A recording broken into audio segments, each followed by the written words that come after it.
gravavam nós três. Desde quando nós era pequeno. Nós gravava e vocês três estão juntos. Ele é o quarto. Ele é o quarto. Chegou. Só que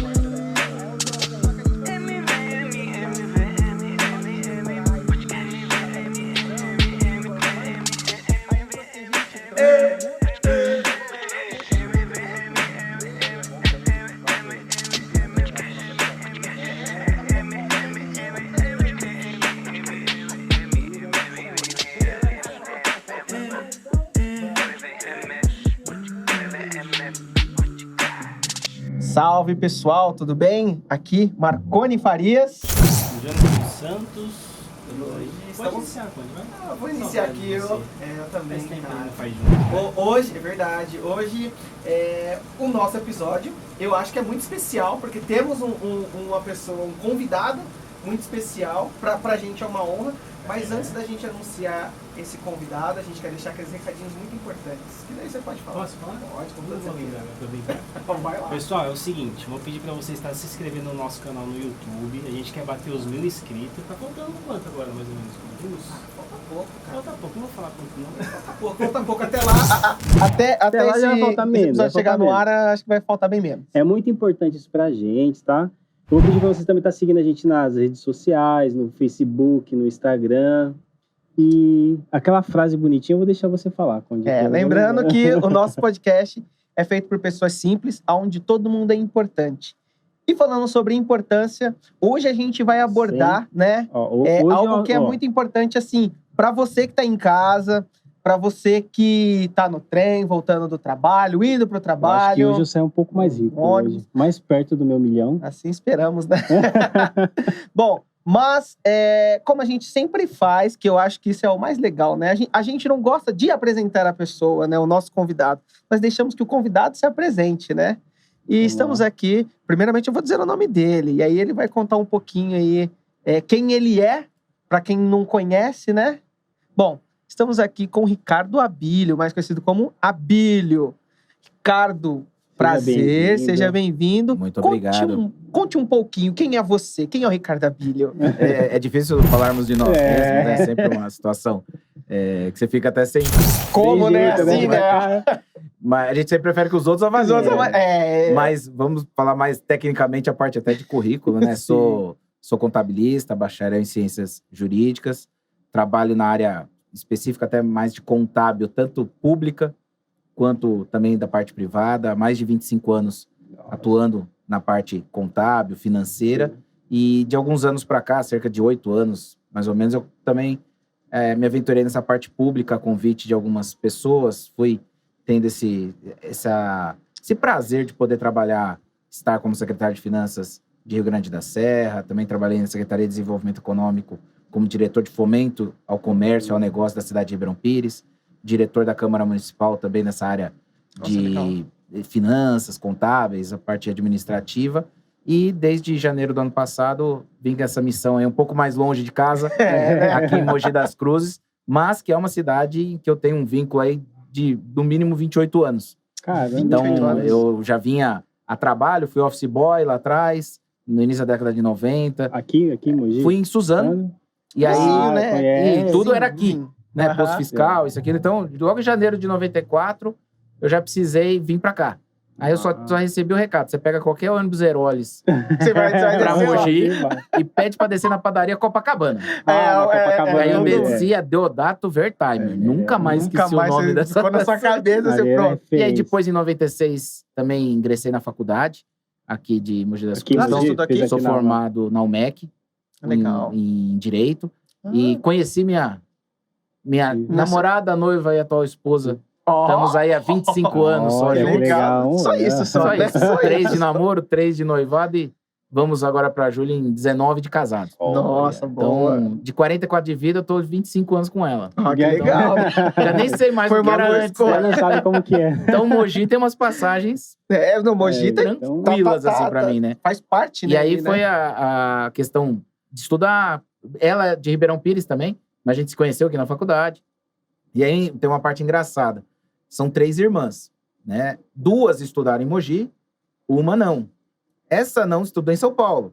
mas casou com um cara de Mogi. Aí Mogi tá sempre ali, né? Mogi tem Então, Mogi em tudo, eu tenho né? aqui cunhada, tenho amigos, tenho afilhados, tenho sobrinhos. Então, é uma cidade que sempre tive um envolvimento muito grande, Você né? tem esse envolvimento, Tem, né? não. Na verdade, eu sou mais ribeirão-pirense. mogiano, então, do que Ribeirão. Não, hoje eu tô meio que eu não sei mais o que eu sou, né?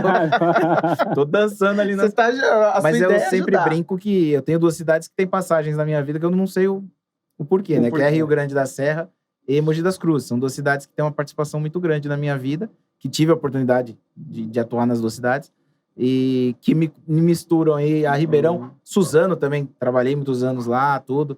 Então, eu sou meio multicidades aí. Até mesmo que Suzano tem caminho pra Ribeirão, né? Sim, então, eu faço esse trajeto todo dia. Então, você tá sempre... O mais engraçado é uma curiosidade que é legal. O Alto Tietê e o Grande ABC são colados, mas são muito distantes. Tem isso, né? Pode reparar que a maioria das pessoas do Alto Tietê não frequentam o Grande O ABC. Grande ABC. Não, E o pessoal de lá não frequenta aqui. Tirando a época da faculdade. Que na década de 90, início dos anos 2000... Que as faculdades... lá não tinha muita faculdade. Então aqui vinha... Nossa opção na época, nós vamos estudar onde? Era Mogi. Já era automático. Mas tirando questão universitária, são regiões que não se comunicam. Eu acho muito engraçado. Né? Eu transito as 2. Né? Eu transito as 2 e vejo essa diferença. É muito engraçado isso. É bem regionalizado. E é verdade, né? Quando a gente vai fazer alguma coisa lá pro ABC, a gente fala, nossa, é mó longe, né? É mó longe. Mas a gente não para pra pensar que é Suzano ali que divide, né? Suzano e Ribeirão são divisas. Na verdade, por aqui, se for para Furnas, você faz divisa também com Ribeirão Pires. Então você vê, tá tudo tá interligado, mas tem aí, eu, nessas quebradas, me viro para todo lado. Né? Porque, quando eu trabalhei em Suzano, eu trabalhei muito tempo em Palmeiras. Ali, que é divisa com Ribeirão Pires. Sim. E ali também é engraçado. Palmeiras, as pessoas dali são mais ribeirão-pirenses do que suzanenses. Eu tenho uma amiga minha que ela faz tudo em Ribeirão. E ela mora em Suzano. Aí eu ficava assim, né? Antes, eu ficava, como isso? Pô, Ribeirão é mó longe, né? O ABC é lá longe. Mas quando eu vou pra Bertioga, por exemplo, saindo de Ribeirão Pires, eu corto ali na Ipelândia. A estrada antiga ali, a estrada velha, não chego a passar pelo Baruel, Vila Fátima, nada. Você só vai aqui já saio aqui no Barroso, e aí já caio lá na Mogi Dutra, lá na frente. Eu corto Suzano, corto tudo. E já vim também aqui nas quebradas aqui de Furnas, já amigos com chácaras. O pessoal faz muito isso quando tá muito trânsito, né? Aí já cai lá no trevo, né? Exatamente, corta bastante. E, enfim, como você contou, né? Você deu um breve resumo ali da sua história com o Mogi e de quem você é. E aí a gente sempre gosta também de fazer a pergunta, né?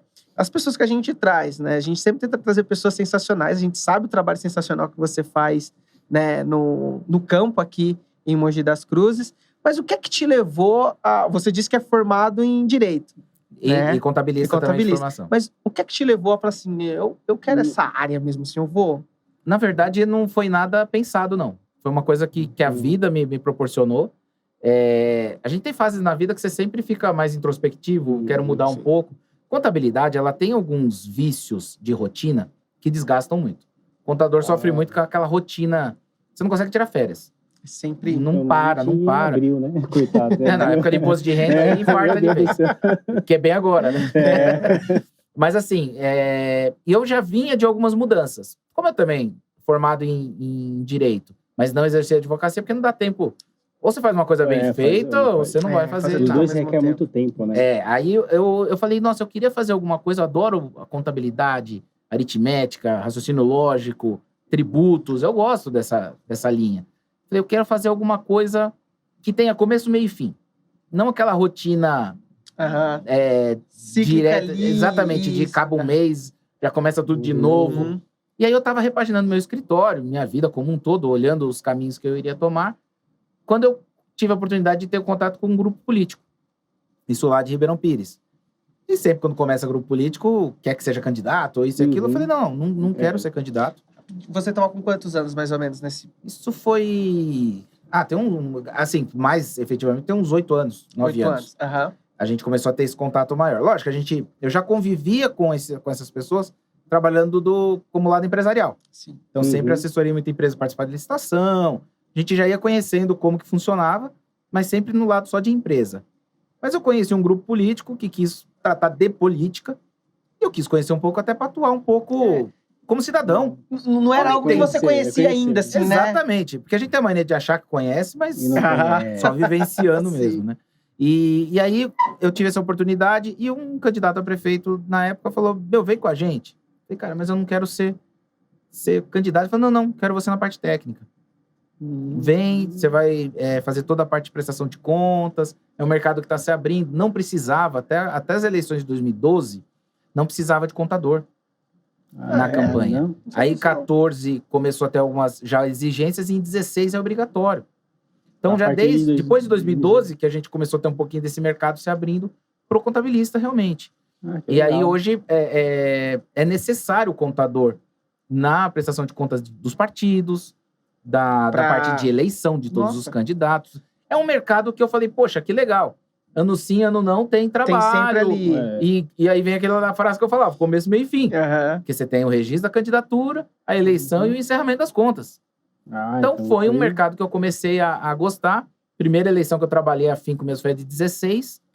E logo em seguida, porque tem muita gente que fala assim, não, quem trabalha na política quer cargo, quer alguma coisa. Eu entrei sem propósito. O seu negócio foi assim, eu quero Um atuar novo nicho, nisso. um novo mercado, uma nova linha. Era algo que não tinha, Entendi, né? algo E diferente. vamos colaborar o que a gente puder. Então, eu Aham. sempre falo para os candidatos a prefeitos, nessa linha, eu falo, o que eu posso somar para você se for útil, depois que ganhar, você vê.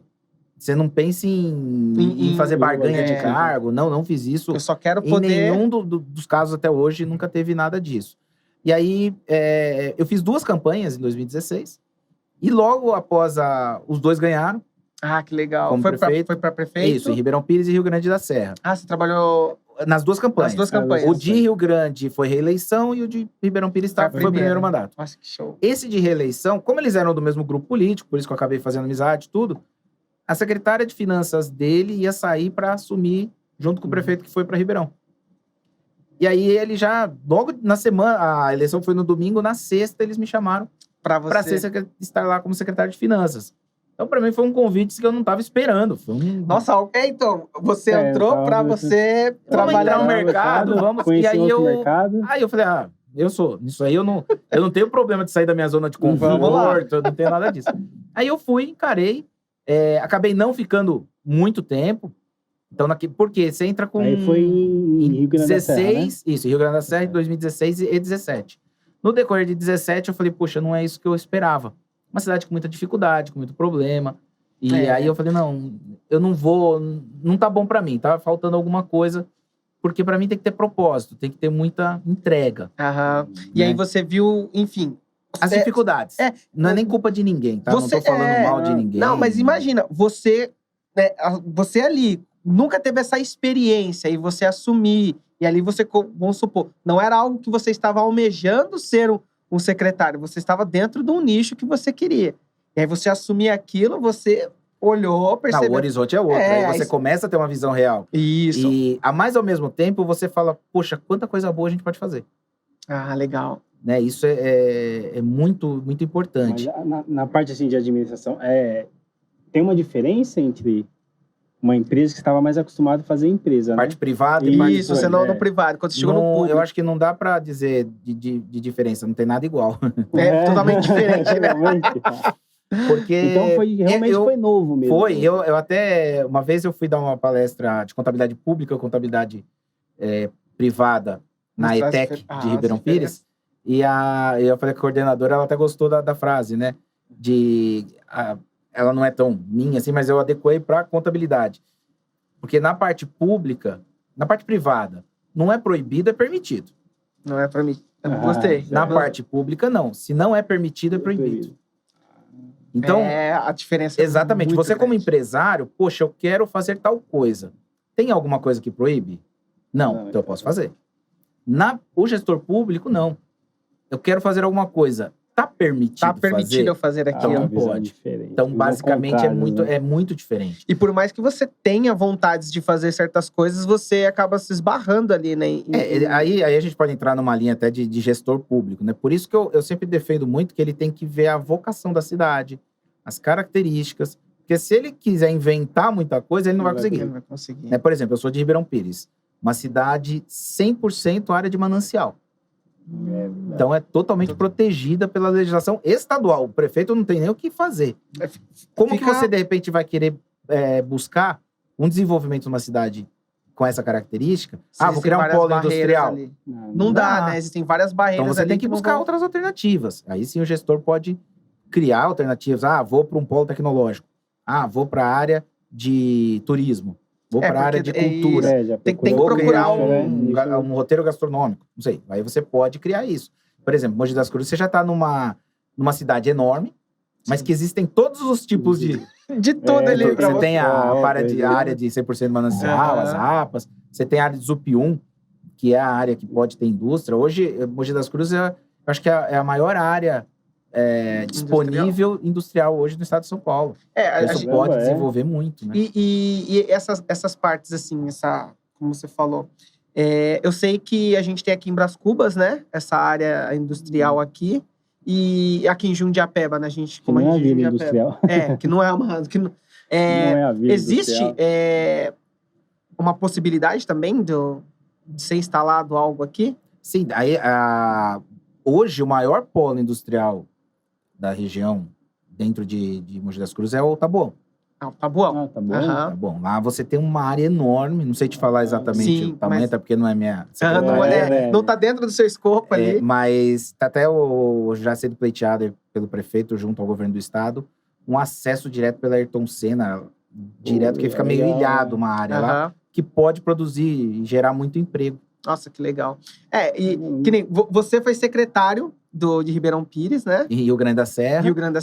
Estive próximo da gestão de Ribeirão Pires e depois mais ainda na Câmara Municipal. Mas o presidente da Câmara, ele era muito ligado ao grupo do governo, até porque era sobrinho do prefeito, então a gente estava muito próximo. E eu sempre cuidando das prestações de contas. Você ficou um período curto, né? Como secretário. Em Rio Grande fiquei um pouco menos de um ano. E aí, mas ali você sentiu, né? Foi essa primeira experiência ali que você bateu, você sentiu. E aí depois você recebeu o convite, né? Na verdade, então, assim, eu vou até fazer uma outra recapitulada na minha vida. A nossa vida é sazonal, né? Sim. Altos e baixos, e você tem várias oportunidades. E eu tive no final dos anos 2000 ali até 2010, e o início dessa outra década, uma reformulação de vida, como homem mesmo, como cidadão, como cristão, sou católico. E eu fiz alguns propósitos, né? E um principal que eu sempre utilizo é que se eu estiver numa reunião, numa situação em que eu vá fazer algo que eu não posso contar para o meu filho, eu não faço. Legal. Né? Então, isso é um principal ponto. Então, quando eu fui para essa parte pública, eu tava num momento que eu tava meio que brincando comigo mesmo, assim, tipo, eu não quero mais... Brincando, mas eu cheguei a falar em casa sério com a minha esposa.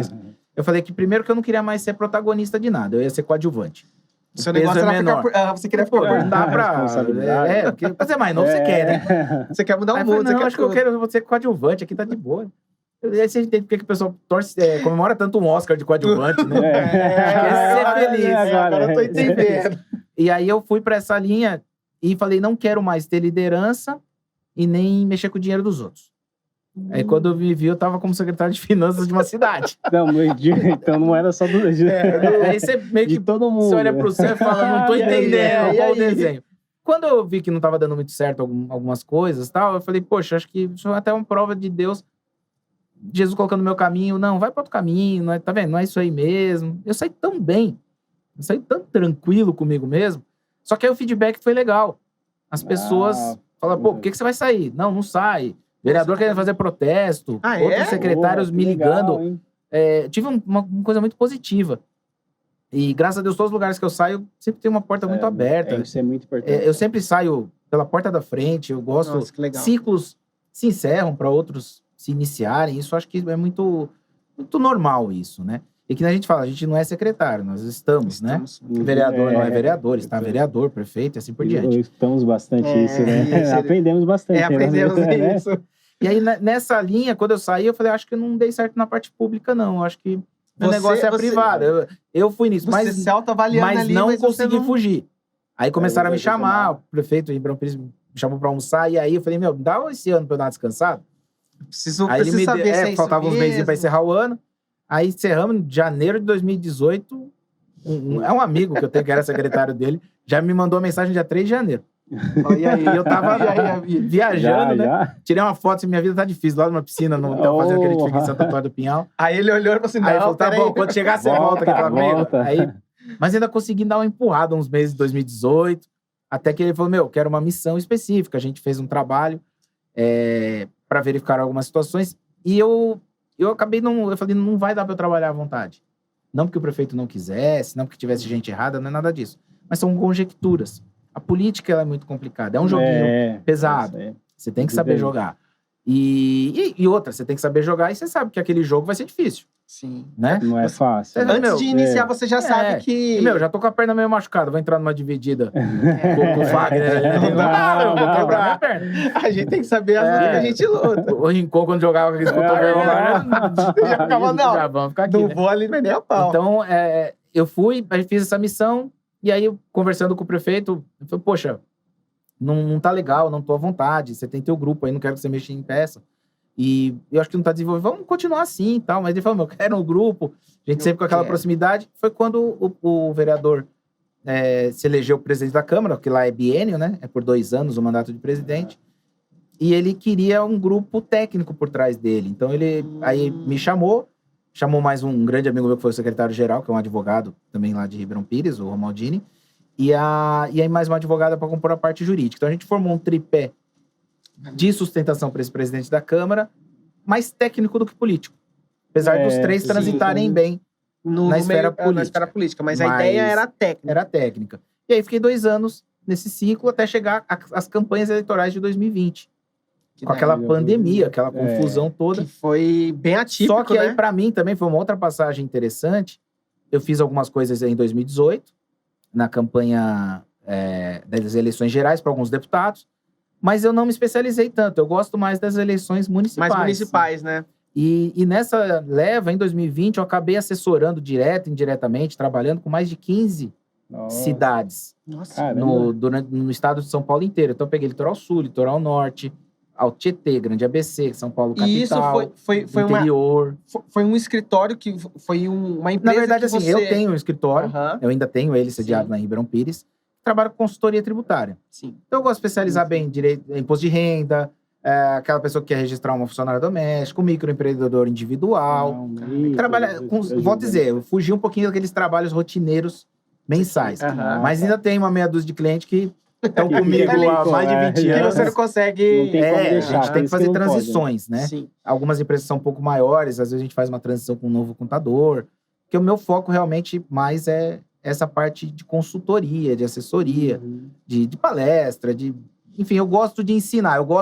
Eu acho que é importante que você, isso para qualquer um, na minha visão, os dons. Nós temos que dividir os dons. Trabalhar os dons O próprio...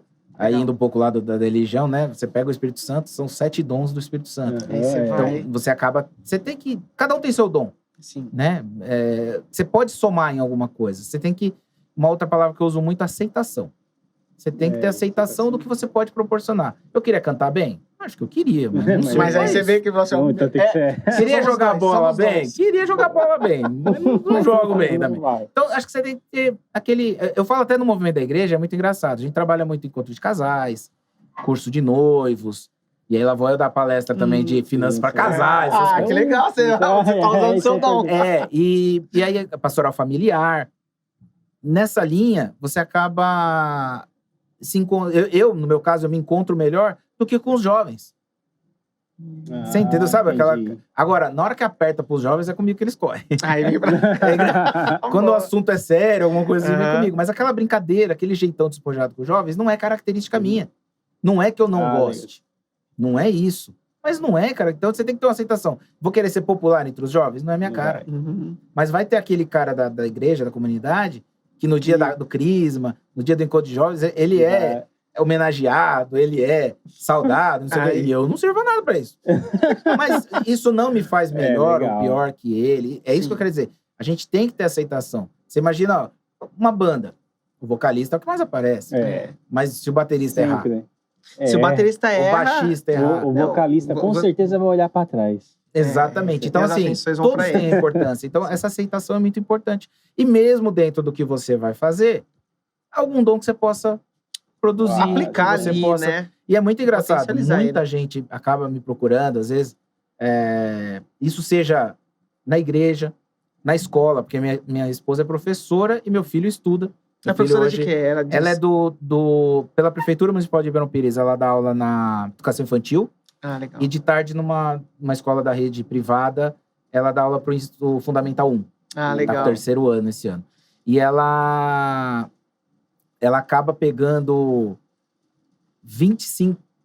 Não, tá... De prefeitura, ela vai completar esse ano 27 anos. Nossa, 27 anos De prefeitura. que ela... Já leciona na mesma unidade escolar. Nossa, que show. E nessa escola particular, ela tá 23, vai completar esse ano, 23º ano. Bastante tempo. Só que ela é formada na escola, ela estudou na escola estudou como lá, criança. Olha Então, que legal. é uma escola que ela tem um carinho. E hoje meu filho estuda lá. Seu filho tá com quantos anos? 15 para 16. Vai 15 fazer pra 16 agora em 16. agosto. Que legal. Tá no primeiro do ensino médio. E aí acaba que eu sempre tenho essa comunicação com os pais, né? Então é muito engraçado que tanto na igreja e nas escolas, e eu acabo... Então, uma ligação certa política. Minha esposa é da Secretaria da Educação. Tá sempre ali, Meu, né? Conheço pouco. A cidade lá é bem menor. Aham. Né? Aqui só Jundiapeba tem cerca de 100 mil habitantes. É praticamente... Ribeirão Pires, 120 mil. Então, olha pra você ver. É quase Jundiapeba, né? Total. Então, lá você vai andar na rua, todo mundo se conhece. E aí, nessas coisas, muitas pessoas às vezes me falam, poxa, queria marcar um horário, posso conversar e tal.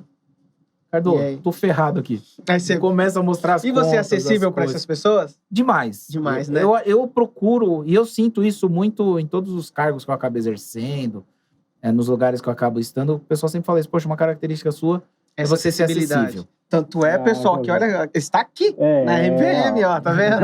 Mas assim, é o que eu falei, pra mim, a gente não tem que ter um intuito só de, quero falar só na Globo. Não tinha aquela brincadeira do... Acho que era aquele programa de terça-feira, até esqueci o nome do programa humorístico. É do Fantástico? Acho que era o Pânico. Não, era da Globo, eu esqueci o nome, que tinha o Bussunda, o pessoal Não, tinha o Bussunda? É o Cacete Planeta. Cacete Planeta. Aí eu tinha um cara que falava, é pro Fantástico? Você for Fantástico, eu gosto, não vou dar, não. E eu acho que isso não é legal. Eu acho que enquanto a gente pode germinar uma plantinha ali, aonde a gente puder. Uma coisa que dê frutos ali, sabe? Eu sempre falei isso, quando a gente faz uma palestra, seja para jovens, para pais, para casais, e uma pessoa dali saia impactada ali por aquilo. Poxa, já tá bom. Já valeu, né? E eu não faço isso para que eu fique recebendo os elogios, os louros. Não, porque eu sei que o que eu posso né? proporcionar é uma coisa pequena de tamanho, mas de importância muito grande. Eu sinto que você tem essa coisa, né? Essa vontade de... eu gosto. Mas isso sempre foi assim de você? Ou foi quando você começou a estar no sempre foi. Público, Hoje assim? a vantagem é com a idade, com a maturidade, com a experiência e uma parte espiritual muito forte que concede você separar aquele ego, poder, né? Porque isso mexe com o homem. Total. Isso mexe com o ser humano. Quando eu falo homem, ser humano. O ser humano, ele então, tem se você não se cuidar, você pode se achar melhor que os outros. E é legal essa coisa de você estar num cargo, sair, ir para outro, voltar. Isso trabalha muito o teu interior. Isso. Porque você tá num cargo, né, de importância para uma cidade, para uma comunidade. E aí você sai, aí você tá... Aí você volta a ser o Ricardo Abílio. Isso. Aí depois você volta de novo, aí você tá sempre... Mas, isso, né? mas é legal você analisar o quanto é diferente quando te tratam revestido de autoridade, revestido de cargo, quanto que você quando você é você mesmo, Você entendeu? sente isso, né? Sim, existe. Já teve alguma assim, situação que você falou assim... eu acho que eu tô tendo esse tratamento, tô sendo visto... Não, um exemplo que eu uso, na verdade, ali foi um pouco... Ao contrário, eu não tinha cargo nenhum. E estava numa situação, num gabinete de uma prefeitura. Entrei para falar com o prefeito e saí, bem descontraído, você e o prefeito conversando, dois amigos conversando. Sim, conversando, tal. Batendo papo e tal. E aí o prefeito já tinha algumas pessoas ali na frente. E aí, na saída, já falou, fulana, vê tal situação aqui que o Abílio já trouxe, resolve, tal, vê, tá, beleza, tal. E aí, uma das outras pessoas que estavam na sala começou a associar o nome à pessoa, o relacionamento, E pra quem nem me falava oi direito, Depois... Na hora que viu começava, que depois disso, começa a te chamar como se fosse amiga de Ô, infância. Bia, e aí, tudo bem? Não sei o quê. É, Ó, E aí você começa a ver você isso. ganha, né? Você ganha se você... Mas, volto a dizer, é aí que tá a maturidade. você saber Um amigo dividir. meu, quando eu fui a primeira vez como secretário, ele foi na minha sala, do meu escritório ainda na época, tava num outro escritório anterior. E eu sempre, na minha sala aqui na prefeitura, primeira coisa que eu trago, minha Nossa Senhora de Fátima, minhas fotos do meu filho, da minha esposa, a gente lá no estádio do Corinthians, que a gente... Ah, Direto, Corinthians. sofredor. Aí, Moisés. Corintiano, né? Ah, desculpa aí, 3... Esse aqui é Assim, primeiro que palmeirense não aqui. dá pra ser perfeito, né? E segundo, não, essa parte aí é outro momento. Vocês estão... Deixa pra lá. Tá bom. Mas aí esse amigo meu olhando minha sala, ele falou, cara, o que me deixa tranquilo é saber que eu sou um homem de Deus, que você tem uma base familiar sólida, vejo vocês ali. Cara, porque você vai entrar nesse meio agora, você vai ficar mais bonito, você vai ter olho azul, você vai ser, né? Ele falou outras coisas mais pejorativas. Então eu falei, poxa, é verdade. E eu conheço muita gente que se perdeu. Indo pra vereança, indo pra secretariado, ou mesmo em grupos, né? Porque a pessoa que se acha... Acaba se perdendo. E às vezes, né, quando... cara? Que nem eu falei, a vida é sazonal, isso é normal. Porque Nesses cargos também, você não vai estar sempre por cima. Então, você vai ter os altos e baixos. Se o cara, ele se empolgou no alto, quando ele vem aqui pra baixo... E eu acho que é por isso que muitos, né, acabam se agarrando tanto nessa necessidade gigantesca de se manter ali no poder, porque em certos momentos, né, ele acabou se perdendo como uma pessoa ali que ele era, espiritual. né? Isso. Independente do dogma, tá? Ele sempre falou depois, isso. quando desce, depois ele... Isso aconteceu lá no meu trabalho na área da saúde, né? Aconteceu, o cara tinha um cargo alto, ele dava carteirada, ele chegava lá no posto, era carteirada, assim, eu sou fulano, sou não sei o que, e você fala, eu tenho regras, tem um protocolo que tem que seguir, não queria saber. Aí quando passou aquele período, que ele não continuou na questão, aí agora ele vai lá, oi, tudo bem, não sei o quê. Mas aí é o que eu sempre falo, você não pode... Não precisa disso, né? Você não pode se valorizar pelo que você tem, pelo que você possui, seja material, de autoridade, isso aqui. Você tem que ser. Então, ou eu tenho o respeito de chegar em um lugar e você me atender, poxa, Abílio, o que você precisa? Cara, não dá pra te ajudar, tô triste com isso, mas dá pra fazer isso. Do que eu simplesmente chegar com carteirada. Sabe? Então, é o que eu sempre prezo demais pro o que eu posso ser de verdade. No que você pode, assim... contribuir, né? Contribuir você, como Abílio, estando neste cargo, o que você pode oferecer, exatamente. Né? E não... e outra coisa que você tem que analisar muito, às vezes você tá num cargo, você tá numa posição, e aquilo não é o melhor pra sua vida. Talvez você até ache que pelo poder, por aquilo mas que às vezes você precisa tomar decisões pensando na família, pensando na sua saúde. Tem várias pessoas que às vezes infartam num cargo que deveria ter, tipo, vou renunciar, vou dar uma cuidada da minha saúde. Mas ele prefere... Mas ele vai... Não tô dizendo casos concretos, de repente pode até lembrar do Bruno Covas. No caso dele era muito diferente. Mas ele tava numa fase que assim, né? De repente ele não deveria nem ter sido candidato em 2020. Mas pode ser desgastado, agora vai saber. Vai saber, talvez né? Então aquilo... não dá pra julgar. Esse é um exemplo que eu quis falar, porque vira e mexe, vem isso. Mas talvez até mesmo ele talvez desejou, né, participar de tudo aquilo, porque talvez até aquilo ajudasse como se fosse uma válvula de estímulo para que ele pudesse... Produz endorfina, produz tudo melhor. A competição ali pelo fato, né, a adrenalina, tudo isso, né? Enfim, a gente não vai conseguir saber, né? Não, infelizmente. Mas e outra, né? A gente não sabe o que seria. Né? De repente, isso prolongou a vida dele. Isso, então, talvez eu isso. Agora, eu também acho. E até por conhecer um pouco, ter uma certa proximidade, não tanto com ele, tive pouco, mas com pessoas próximas que falavam dele, assim. Então, eu vi que era um ideal, né? E o que é ruim, assim, eu acho que você não pode estar no poder público por ego, por poder. E por isso que tem que ter cada vez mais pessoas do bem, pessoas com bem bons intencionadas, pessoas... E um prefeito, uma vez, ele usava muito um argumento que eu achava legal. Ele falava, você não quer participar da política. Tá bom, você não quer se envolver na política, você não quer ter esse desgaste. Só que alguém vai ocupar esse espaço. E será que é uma pessoa que você queria que tivesse ali? Ou que tivesse os mesmos princípios que você quer. Então, poxa, que mais pessoas bom argumento. queiram ocupar esse espaço, porque alguém vai ocupar, cara. Sim, é necessário. Alguém vai ocupar esse espaço na política. Então, que seja ocupado por pessoas de bem, com pessoas que estão lá com propósitos. E não com pessoas que só querem poder e dinheiro e vantagens. E como, Pode falar. como que aconteceu o convite para você? Nossa, eu ia falar isso daí. Porque eu tô... Aqui em Mogi?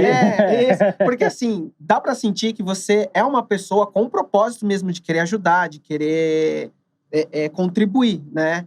Enfim, por você ser uma pessoa muito espiritualista, Já uma pessoa que seria... Você pensou assim, pô, vai ser um desafio diferente? Como que eu vou, cara? Como você recebeu esse convite? Bom, aí eu vou ter que falar pouco nome, né? Aham. Que a gente Com procura certeza, a gente procura separar um pouco para não ter cunho político. Sim. Né? Não, mas pode ficar tranquilo, porque aqui é plural. Eu vou falar como pessoa, né? O Caio Cunha. Sim. Eu o conheci em 2017. E vi os propósitos dele, as ideias dele. E foi engraçado, e aí eu falo como palavra tem poder, né? Que eu cheguei em casa, depois de ter conhecia de redes sociais e tal, e eu conheci pessoalmente. Falei para um amigo em comum, que era um vereador de Ribeirão Pires, e também em casa. Eu queria trabalhar para esse cara. Pro Caio Cunha. Aí eu falei, eu queria trabalhar para esse cara. Mas você cara tá lá conhecia? Você conhecia o Caio Cunha? Não, você só... Eu conhecia das redes sociais, desse amigo em comum, e aí tive um evento que eu conheci. Ele não lembra de mim, que várias Mas você tava muito pra cá, pra Mogi ou não? Não, mas eu já tinha familiar, já tinha conhecido isso aqui. Assim, Isso foi em 2017. Mas eu já tava lá, não, 2017. Eu sempre vinha, por causa de familiares, aquilo. No mínimo, um mês sim, mês não, a gente tava por aqui. E profissionalmente sempre acabava tendo alguma coisa. E aí, nesse inteirinho de tempo, 17 passou, 18. Em 19, foi muito engraçado que ele me ligou. Ele te ligou? Só que ele me ligou, tava numa festa que tem tradicional lá em Ribeirão Pires, que é a Nossa Senhora do Pilar. E eu era do Encontro de Casais, tava vendendo caldo numa barraca lá. Você imagina, barraca, o palco. Você lá, tal. Nem o celular tocou, eu não vi, fui ver depois uma ligação perdida de um número que eu não conhecia. Aí aquela tática, salva no WhatsApp pra ver a foto, né? São os dois. Que na época nem aparecia nome. Hoje ainda aparece o nome quando você salva no Naquele WhatsApp. tempo só mostrava só. Aí eu olhei e falei, nossa, Caio Cunha. Aí você já falou, Aí eu falei, mas beleza. Aí mandei mensagem pra ele no dia seguinte, que esse foi dia 1º de maio de 2019. E aí ele acabou não me respondendo. Eu mandei no dia 2, desculpa, não te atendi e tal. Já pensei, ficou bravo, né? Não atendi o cara. Perdi a oportunidade. Ele já era vereador, né? De segundo mandato aqui. E aí no final de semana, acabei vindo pra Mogi, na casa da minha cunhada. Aí mandei uma mensagem pra ele de novo. Ô, Caio. Tô aqui em Mogi. Eu só mandei um oi, né?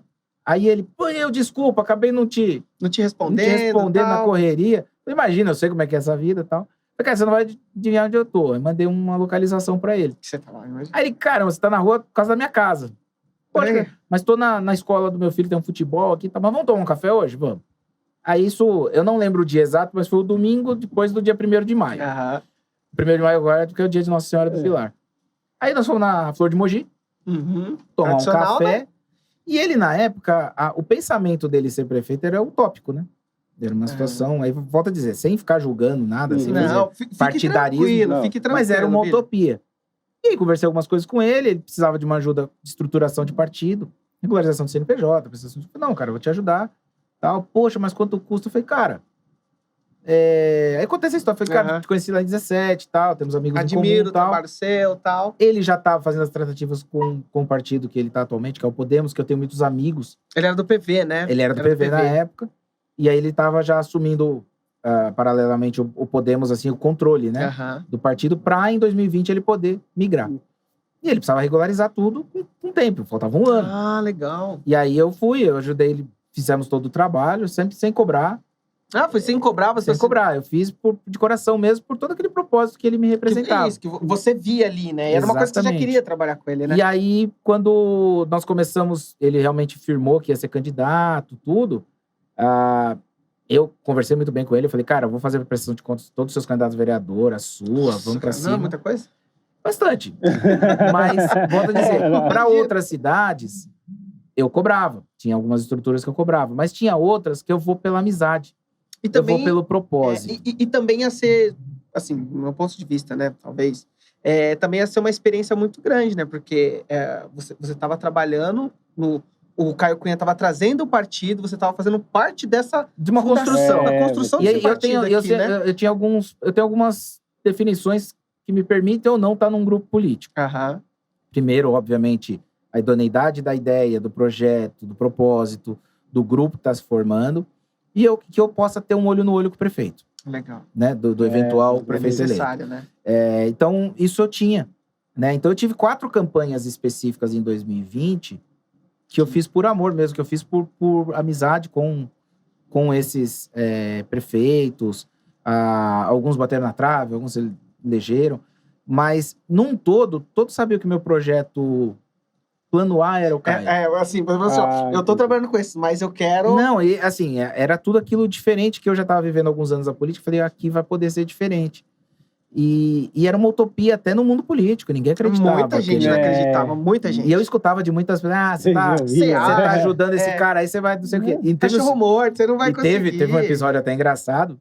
No segundo turno, eu tive 2 cidades com o segundo turno. Caraca, Mogi e Diadema. Você trabalhou em Diadema também? É um grande amigo meu que foi candidato lá. E o tamanho da cidade lá é enorme também. Diadema é enorme. Ele perdeu por 5 mil votos. Bateu na trave. O Felipe se elegeu, o do PT, e o Taka Yamauchi, que é um amigo, se tornou um amigo na vida pública. 5 mil votos. Muito. Um outro amigo meu perdeu o Rio Grande do Sul por 431. Nossa! Do eleitorado. Então você vê... E depois as pessoas falam que o voto não conta, né? Não vou votar pra ele. O voto conta e muito, nós temos exemplos de cidades por aí, realmente o cara perdeu por 1 voto. Então, olha isso. Então, assim, você... deixa um recadinho aqui, você que acha que seu voto não conta, seu voto conta. E você que é jovem que tá assistindo a gente, tira o seu título aí, cara, ajuda nós. Isso aí é civilidade. Sim, cidadania. É necessário. A gente precisa, necessário. Né? Falar cidadania, tem um partido de cidadania também. Tá, e aí você falou que ia fazer teve um episódio, um dia, não foi o Taka lá em Diadema, mas uma pessoa da campanha dele, no dia que o Caio ia pro debate aqui, eu fiquei até mais tarde no segundo turno. Pra ajudar a montar algumas coisas. E eu tinha que resolver um negócio lá em Diadema. Estavam me esperando lá na campanha. E, era tipo assim, era pra eu estar lá logo depois do almoço, eu saí daqui 4 horas da tarde, sem almoçar, sem... Desespero. Eu não esqueço que eu saí do comitê do Caio, tinha um potinho de bolacha, que eu não sei nem de quem que era. Eu só abri, peguei umas 3 bolachas, foi o que eu comi, tomei café o dia inteiro. E fui voando pra Diadema. Resolvemos os problemas. Cheguei lá, branco de fome, até uma moça da campanha lá do Taka. Olhou pra você e falou... Não, daqui a pouco chegou um lanche, ela te pediu um lanche. Porque ela viu que você tava... Salvou a vida agora. Nossa, meio que lanche gostoso. Cara, deve ser um misto quente da sua vida. Foi o melhor lanche. Tinha Big Mac, tinha nada. O melhor tempero é a fome. E aí teve uma pessoa da campanha lá, falando, desculpa que eu cheguei atrasado. Cara, você torce pro de lá ganhar, que senão você tá errado. A minha preferência era com o Caio mesmo. Foi um propósito muito legal. E aí, quando aconteceu da vitória no domingo, ele só falou comigo, eu preciso de você agora na transição. Você tava aqui no comitê no dia, eu ajudei na contagem das filipetas. Nossa, que louco, hein? A gente foi, colaborei nessa parte a gente já foi vendo os números, que já ia ganho mesmo antes de sair o resultado oficial, né? Porque o pessoal fala, até uma coisa que é interessante, volto a dizer, sem explorar o lado da polarização política que nós vivemos hoje. Infelizmente, mas né? A gente tem que esclarecer algumas coisas. A urna eletrônica, ela é auditável. Com certeza. No final que eu falo isso tecnicamente, tá? Como eu trabalho com isso. Ao final de cada sessão, você pode ir lá e tirar uma filipeta com os votos. Então você soma todos os votos. Se acontecer alguma coisa de louco, você fala, opa, tem uma coisa... Então assim, também não podemos generalizar que só tem coisa errada, né? Isso. A gente sabe outros meios que se usam. Até mesmo quem essas não comparece, isso. Ao final... As filipetas, elas também, quando elas saem, né? Depois que... Porque eu já trabalhei como... Mesário, né? Então, as filipetas, elas depois são coladas na porta da sessão. para as pessoas poderem auditar. Hoje, com o celular, principalmente, você pode ir lá tirar foto. Você vai tirar foto, você audita, né? Mas, infelizmente, como você falou, né? Nessa polarização, as pessoas... Isso, volto a dizer, não tô defendendo nem A, nem B. Mas existe uma... As polarizações. E assim, também, a polarização... A partir da hora que... A gente tá falando de Palmeiras e Corinthians. A partir da hora que você leva isso pros extremos, até quando você tá errado... Quando a situação é favorável a você é a favor. Quando a situação é aí boa, você você é totalmente contrário. contra. Então, eu acho que isso que a gente tem que ter um pouquinho de bom senso, né? Mas aí, voltando Isso, porque... a parte da transição lá do Caio, o Caio ele falou, preciso de você na transição e tal. E fiquei super feliz de poder colaborar. E naquele momento eu falei pra ele, cara, você não tem obrigação nenhuma comigo. Eu simplesmente só queria... Isso, já falei isso pra ele, né? Antes da campanha, durante a campanha, depois que ganhou. E falo muito abertamente, não tem compromisso nenhum comigo. Até porque eu não faço na política o jogo do compromisso. Ah, legal. Volto a dizer, se eu comprar a ideia de um projeto, eu posso trabalhar tecnicamente. Aí é o meu escritório, monto uma estrutura, eu quero uma pessoa, quero isso, tal, vou cobrar X para dar orientação, dou a palestra, dou orientação, vai andar. Dou assessoria total. Mas tem aquele projeto que se abraça. E então, o do Caio foi uma que você abraçou. Assim como esse amigo meu Taca, tudo, que agora vai ser candidato a deputado, tudo. São pessoas que você abraça a causa. Ah, poxa, olha, não sobrou um guarda-chuva para você, não tem espaço, tudo bem. Tranquilo. Eu sou muito tranquilo quanto a isso, entendeu? Mas aí na transição, acabou vindo o convite para eu assumir a Secretaria de Finanças. Como é que foi para você quando você recebeu assim? Não, eu fiquei super feliz de poder estar nesse... Porque você acreditou sem o convite do Caio Cunha. Você viu. E você já falou assim, poxa, é um propósito que eu gosto. É um reconhecimento. Você se sente gratificado. Isso, como essa sensação, né? Assim, assim, nossa. E lógico, a cidade é maior das que eu já trabalhei. Mas eu sempre falo o seguinte, questão de cidade maior ou menor, prefeitura é um esqueleto igual, qualquer prefeitura. Que não ser humano. Tem aquele de 2 metros de altura, tem o anãozinho, tem o... Não deixa ele... Mas as quantidades de vértebras, as coisas... Tem tudo ali, os órgãos, tudo. Só os tamanhos. Então, quando você tem uma prefeitura menor, os problemas são menores. Só que você não tem ferramenta para resolver. Você não tem corpo técnico, você não tem um carro para uma fiscalização e... Você fala, se eu tivesse uma equipe legal, se eu tivesse tudo, eu resolveria rapidinho isso aqui. Então, às vezes você tá numa cidade maior, então eu já cheguei com essa visão e foi isso que me facilitou. E a gente sabia que tinha um problema em específico que nós detectamos na transição que ia recair sobre a Secretaria de Finanças, né? Sim. Que eu acho que eu fiquei até meio famoso com isso. E que é a questão do ISS, né? Sim. E foi assim, né? Bateram demais em si, na gestão atual, né? Por causa em mim, né? Em você, principalmente, né? Porque, assim, a gente viu por cima, né? Não sei se... Não fala por cima, não, que vai parecer sobrevoo. Isso, não, os drones. Fala por fora, não fala por cima. Eu usei a palavra muito ruim agora. Você me complica. Mas a gente sabe que, assim, foi algo que vocês... De um jeito ou de outro, não tinha como deixar, porque vocês trouxeram da gestão... Eu tive um desgaste enorme. Sim. Isso com população, com classe política, com imprensa. A oposição usou muito isso para bater em vocês, né? Só que, graças a Deus, eu tenho um relacionamento muito bom com todos os vereadores que bateram de frente com isso, com a população, com críticos ferrenhos disso, que muitas vezes hoje vêm em redes sociais ou diretamente comigo, me elogiam a postura que eu tive. Pela forma como vocês conseguiram lidar. Porque eu fui muito tratar transparente. Né? Então, esse problema, infelizmente, ia acontecer. E o gestor público, ele tem que entender que ele vai ter remédios amargos. Né? Quando você pensa numa estrutura pública, quem paga a conta? São os impostos, são os recursos vindo do cidadão. Então, a gente sempre fala que o artigo 5º da Constituição Federal estabeleceu diversos direitos. Mas ali também ele não fundamentou de onde sai recurso para aqueles direitos. Então, o gestor público tem que dar os pulos. Tentar arrumar uma forma de... E é muito complicado. A gente que conhece o lado de lá, a gente só tem uma visão, estando do lado de cá, do cidadão, da roubalheira, de gente errada, de não sei o quê. Mas quando você quer fazer um trabalho correto lá do lado de lá, também é muito complicado. Porque tem diversas barreiras ali, diversas... Assim, e muitas pessoas que assistem aqui o podcast... Não entende, né? Porque a gente tá frisando bastante isso daí. Vê um pessoal vereadores, né? A gente tá frisando, explicando como que é o bastidor. Do espectro político, né? Como que funciona a Secretaria de Finanças? A Secretaria de Finanças, ela é o coração da prefeitura ali. O coração e o pulmão junto. Porque ela que dá energia. Ela que pode fazer a arrecadação. Tem o departamento de receita, né? A gente tem as receitas de rendas imobiliárias e mobiliárias. E também faz a gestão dos gastos, do orçamento. Pode ter uma secretaria de planejamento. No nosso caso aqui em Mogi está sendo constituído uma situação diferente, que é a secretaria, a CEPLAG, né? Secretaria de Planejamento e Gestão Estratégica. CEPLAG. E aí você... porque o orçamento, eu sempre defino ele como um bolo. O orçamento você tem ali, ele é o bolo. E aí, para eu aumentar a fatia de alguém, eu tenho que diminuir a do outro.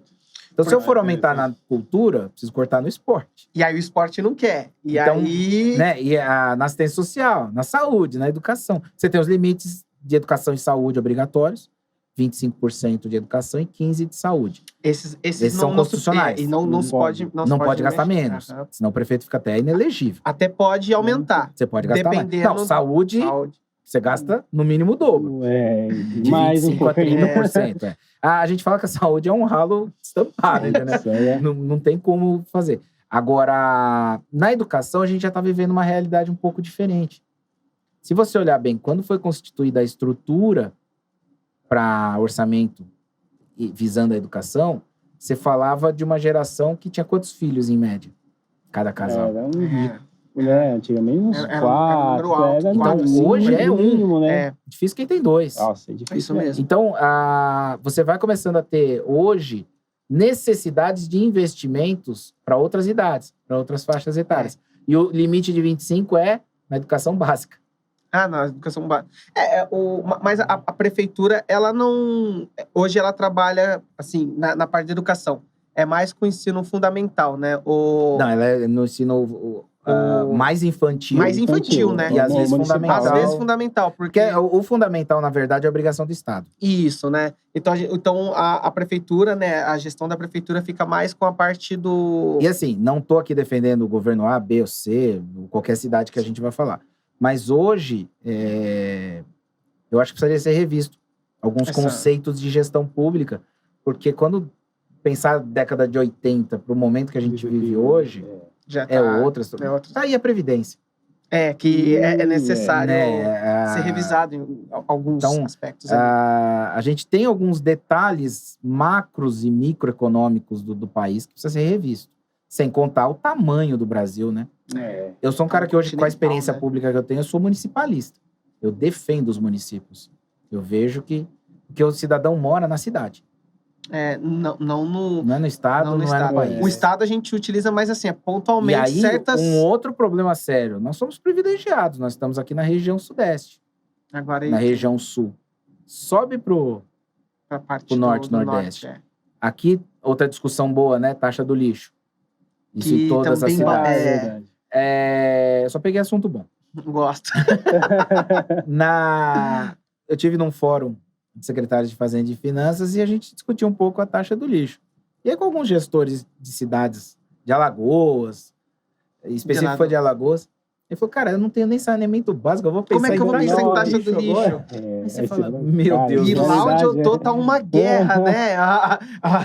E aí ele falou, não, a gente tá começando a licitação para ter saneamento básico. A Sabesp, nossa companhia aqui, né, que é uma autarquia do estado, tava concorrendo a fazer lá o trabalho. Caramba, então, assim, a gente tem... O nosso país, ele tem dimensões continentais. E realidades muito diferentes. Muito diferentes. Então, é muito complicado. E é engraçado que quando você parte para a questão de cidades, também acaba incorrendo nisso. São Paulo são 645 municípios. 640 municípios. Alguns que não se pagam. Que, assim... eu trabalhei... São cidades pequenas com eu trabalhei numa cidade... Não precisa ter... Com 800 habitantes. 800 habitantes. Nossa, e a segunda menor cidade do estado. Só perde para Borá, que tem 650, e depois vem Uru. E ali tem prefeito, vereador, secretário. Não se paga, né? Às vezes não tem secretário. Às vezes são diretores, alguma coisa assim. Mas não se paga, né? Não, ela vive de recursos... federais.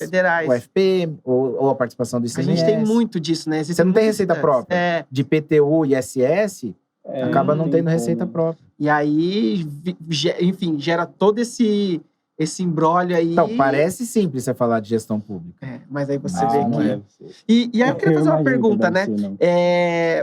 Você hoje, né, falando sobre a divisão dos recursos, né? Hoje, Mogi, a gente sabe que é educação e saúde, né? São as fatias maiores hoje onde a gente está utilizando. Não, na né? verdade, assim, elas até por obrigatoriedade. Isso, por obrigatoriedade. Saúde não tem jeito. E educação também tem a obrigatoriedade. Mas você tem também a parte de zeladoria, serviços urbanos, infraestrutura urbana, Que também acaba sendo um orçamento grande. E como é que você faz essa gestão? Porque, assim, a gente sabe que a saúde, né, é esse ralo que utiliza Ralo muito. aberto. E a gente sabe que Mogi, por ser uma cidade muito grande, a gente recebe muitas pessoas de Suzano, pessoas de Itaquá também, Ferraz, de Ferraz, tudo, né? Tudo, né? E Biritiba, Salesó. é complicado conseguir fazer essa gestão. Mas você é obrigado também a atender, por causa do SUS. Então você tem algumas receitas que você recebe do governo federal. Que Então você não pode limitar e falar, peraí, que cidade você mora? Então, e também acho que saúde... não daria pra fazer então, isso, assim, né? Eu não acho que seria saudável fazer isso, mas... Eu acho maravilhoso a questão de todos terem direito ao acesso à saúde. Isso é necessário. Que valor tem uma vida? Não tem valor, não tem cara. Valor, isso é imensurável. Mas eu dou alguns exemplos de cidades menores. Tem remédios que custam 500 mil reais, 300 mil reais, 150 mil reais. E quando um cidadão da cidade precisa de um remédio desse, ele entra na justiça, ele ganha. E a prefeitura é notificada, tem 24 horas para comprar. Aí é a prefeitura. Sob pena, dependendo do remédio. Uhum. Se for aqueles de alta complexidade e tal, aí é governo federal. Mas às vezes coloca o prefeito junto ainda. Eles botam junto com Mas dependendo do remédio, você tem 24 horas para comprar sob pena de prisão do prefeito e do secretário de saúde. Eu não sabia disso, não. Caramba! Então, você imagina uma cidade que tenha um orçamento de 500 mil mês para saúde. E um remédio de... Isso eu falo que eu passei em Rio Grande do Sul, tá? Boa! 500 mil reais era o orçamento de um determinado mês que eu tinha, fazendo os cálculos do que eu teria de dinheiro, de recurso próprio, para investir na saúde. E um munícipe ganhou o direito um remédio de 150 mil. Eita. Então eu pego uma cidade com 50 mil habitantes, a qual eu apliquei o orçamento da saúde da cidade toda, 30% do orçamento para um cidadão só. Volto a dizer. Como que se faz pra... Volto a dizer, não tem valor a vida, pelo amor de Deus. Não, com toda certeza. Não, eu tô entrando nesse mérito. Você tá dando um exemplo. Tô entrando num lado prático. Para que as pessoas entendam, como né? fecha a conta? Então, e aí, como que eu consigo manter uma OBS? Como que eu posso manter uma UPA? Como que eu posso consertar uma ambulância que tá quebrada? Se você já recebe o X recurso, desse recurso você tem que dividir para a saúde. E ainda existem esses casos pontuais, a gente entende a revolta com a corrupção, com a roubalheira, né? Com dinheiro na cueca. Infelizmente. Então, essas coisas, infelizmente, acaba denegrindo a imagem da classe política, da classe pública. E a gente não tem o que falar quando fazem isso. Por isso que eu prego muita transparência. Tem que ter muita transparência. E quanto mais a gente ensinar, quanto mais a gente falar como funciona, mais o cidadão tem condições de cobrar. E acompanhar. Por isso que a gente gosta, né? Pode falar. Eu tenho uma dúvida, assim. A parte de licitação, não sei se vai entrar no... Eu acho que entra também a parte financeira, né? Que é assim, uma empresa vai participar de uma licitação. Eu tenho uma dúvida. A prefeitura em si, assim, eles investigam também a empresa ou... O que eu escuto? Eles vão pegar a empresa com o valor que jogou lá embaixo, né? Porque eu trabalho com terceiros, né? Então é sempre aquela coisa no raio-x. Vai pegar aquela empresa jogou o valor lá embaixo. Jogou o valor lá embaixo. Mas às vezes essa empresa que jogou não é, poxa, aquela empresa legal, que a gente já sabe que dá uns problemas. A prefeitura investiga também, ela vê essa empresa. Sim, assim, ela é obrigada. É obrigada. A lei de licitações, ela obriga isso. Quando você participa de uma licitação, não é simplesmente o preço. Uhum. Né? Você tem que ter um atestado de capacitação técnica, você tem que... A empresa não é qualquer empresa que pode participar, né? Não, ela tem alguns requisitos. Só que aí é engraçado, aí você vai na subjetividade e aí é onde abre brecha. Se eu quero que a empresa A ganhe e a B ganhou, eu posso usar isso... Usar tal cláusula ali. Então às vezes você fica até com um bom gestor, ele às vezes tem até medo de preterir um para não parecer que tá preferindo o outro. Então, é um jogo, mas você, como gestor público, você tem que ter responsabilidade. Ah, legal, a empresa A ganhou, mas ela vai me atender? Ela vai fazer o asfalto que eu preciso ou ela vai fazer um asfalto desse tamanho? Eu não sei se... Você pode até me corrigir. Talvez isso foi um dos casos que estava acontecendo aqui em Mogi, né? Com a questão do lixo, né? Da empresa que ia prestar os serviços lixo, né? Porque falaram sobre abrir a licitação, porque para abrir a licitação, para trocar a empresa existem vários processos que não é só assim, eu tenho um valor X e beleza, vamos escolher vocês. Existe todo um processo, e esse processo leva um tempo, e era isso que, tipo, muitos outros estavam reclamando, né? Dizendo que, você tá com tal empresa, por que não troca de empresa? E aí eu vi que a prefeitura, né, o próprio prefeito falou, né, num stories, nas redes sociais, falou, olha, não é assim, tá em processo de licitação, é necessário passar por todo esse processo, então não é tão fácil assim, sabe? Não, e assim, você, nesse caso em específico, outro assunto delicado, espinhoso, vinha já correndo um projeto de PPP. Isso. Que era feito, que iniciou lá em 2018.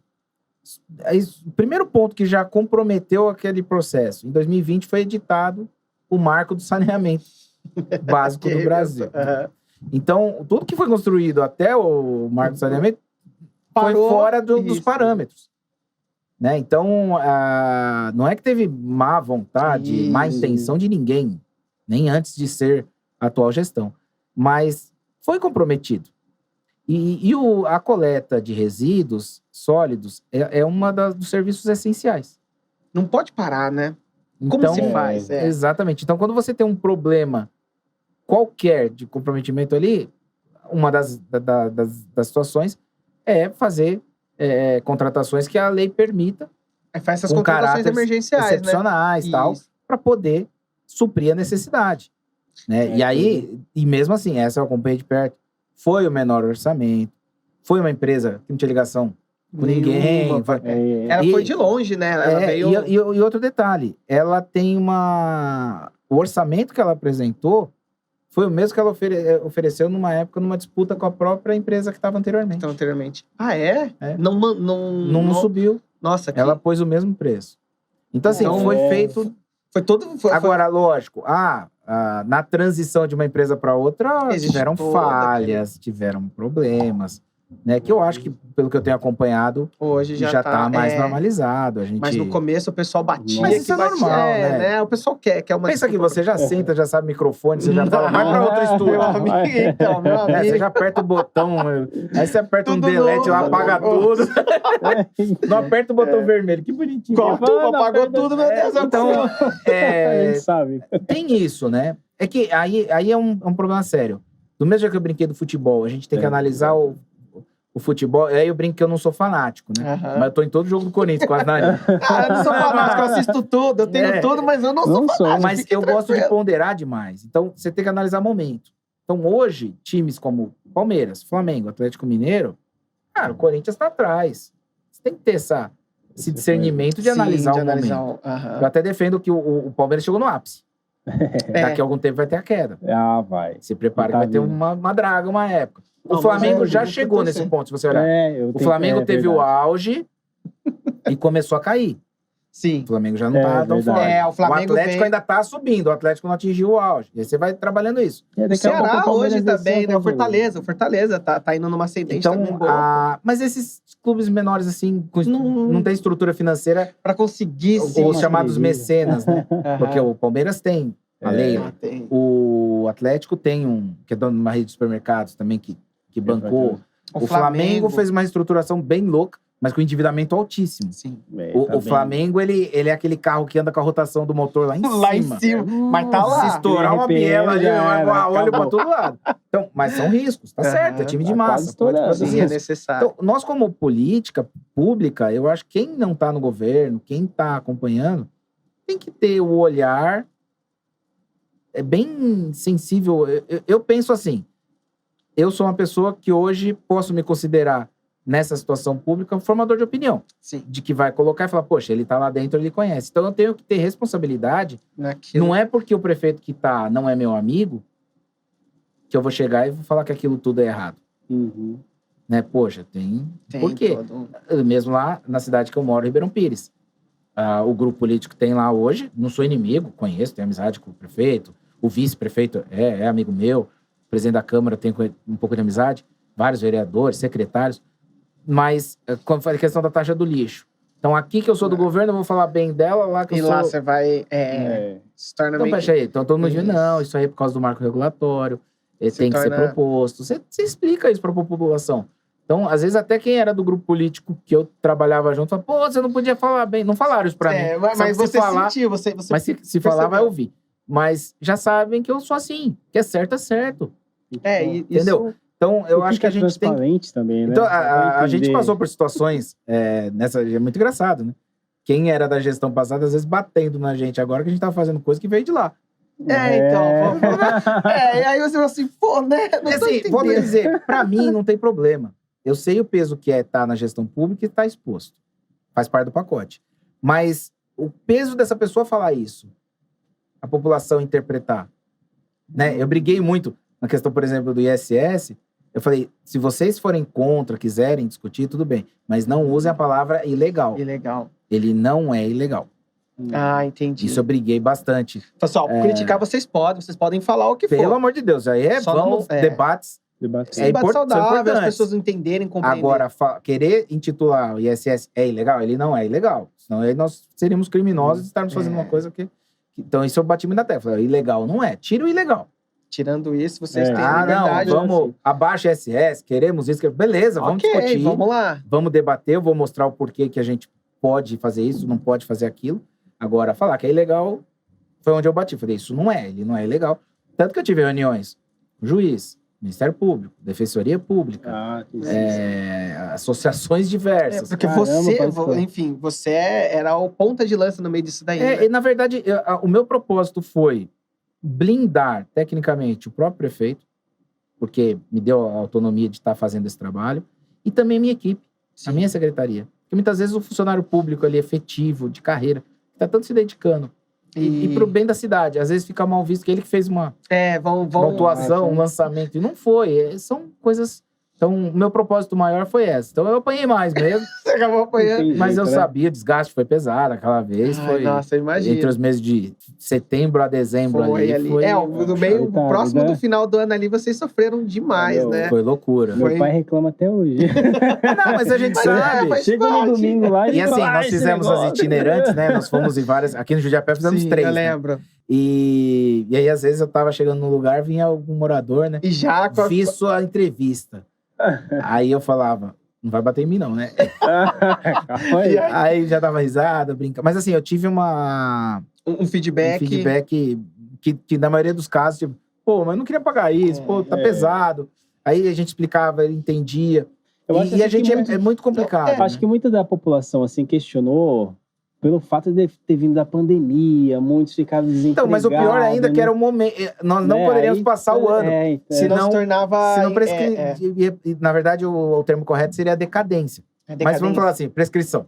Né? Acabaria vocês se tornando responsáveis por... Não, você comprometeu por uma falta de atitude sua uma possível receita municipal. Então vocês se tornariam culpados. Você renunciou à receita. Isso. Entendi. Entendeu? Não, e eu me lembro, assim, não é protegendo nada disso, não, porque eu até acompanhei bastante, né, pela mídia, enfim, pessoas próximas ali, que eu me lembro, a prefeitura tentou fazer de tudo. Isentou pessoas que não tinham até 2 salários mínimos. Deu um período de revisão. Olha, se vocês acham que tá, a gente vai revisar. Nós temos lá 5.400 e poucos processos de revisão, né? Entendeu? Porque assim, colocaram um drone lá e, isso já era, né? Mas enfim. Tá faltando um valor aqui, vamos fazer quando começou a briga de lá de trás, eu falei, meu Deus. Então, você pode reparar que em nenhum momento eu critiquei nada. Sim. Até porque nenhum ato que foi feito formalmente foi ilegal. Ele foi coberto, revestido de viabilidade jurídica. Sim. momento, formas, detalhes, eu não vou ficar discutindo porque é subjetivo. Total. Com certeza, quem fizesse hoje faria diferente. Aham. Acho que até quem fez faria diferente. Que a gente, depois que vê o estrago, Depois, positivo ou negativo. Então, era um assunto espinhoso, sabia disso. Mas vocês foram de Então, frente, né? Não tinha o que fazer. Quando você assumiu, você já viu os BO que você ia ter? Tipo Na assim, transição, a gente já esse pegou. daqui é... Nossa, esse daqui é BO, esse daqui é... Meu Deus Na do transição, céu. a gente já pegou. Já pegou. Vocês já sabiam, né? Que. Já faz um estudo assim? Ei. Mas. Aí Mas tem que pensar bem, né? É lógico que a gente sempre brinca, né? Sempre tem uns armários que você abre, cai uns esqueletos que você não tava esperando. Mas, tinha isso, eu não sabia. Mas assim, como eu já conheci um pouco de como funcionaria uma Secretaria de Finanças, e a gente já sabia de históricos problemáticos da cidade. Né?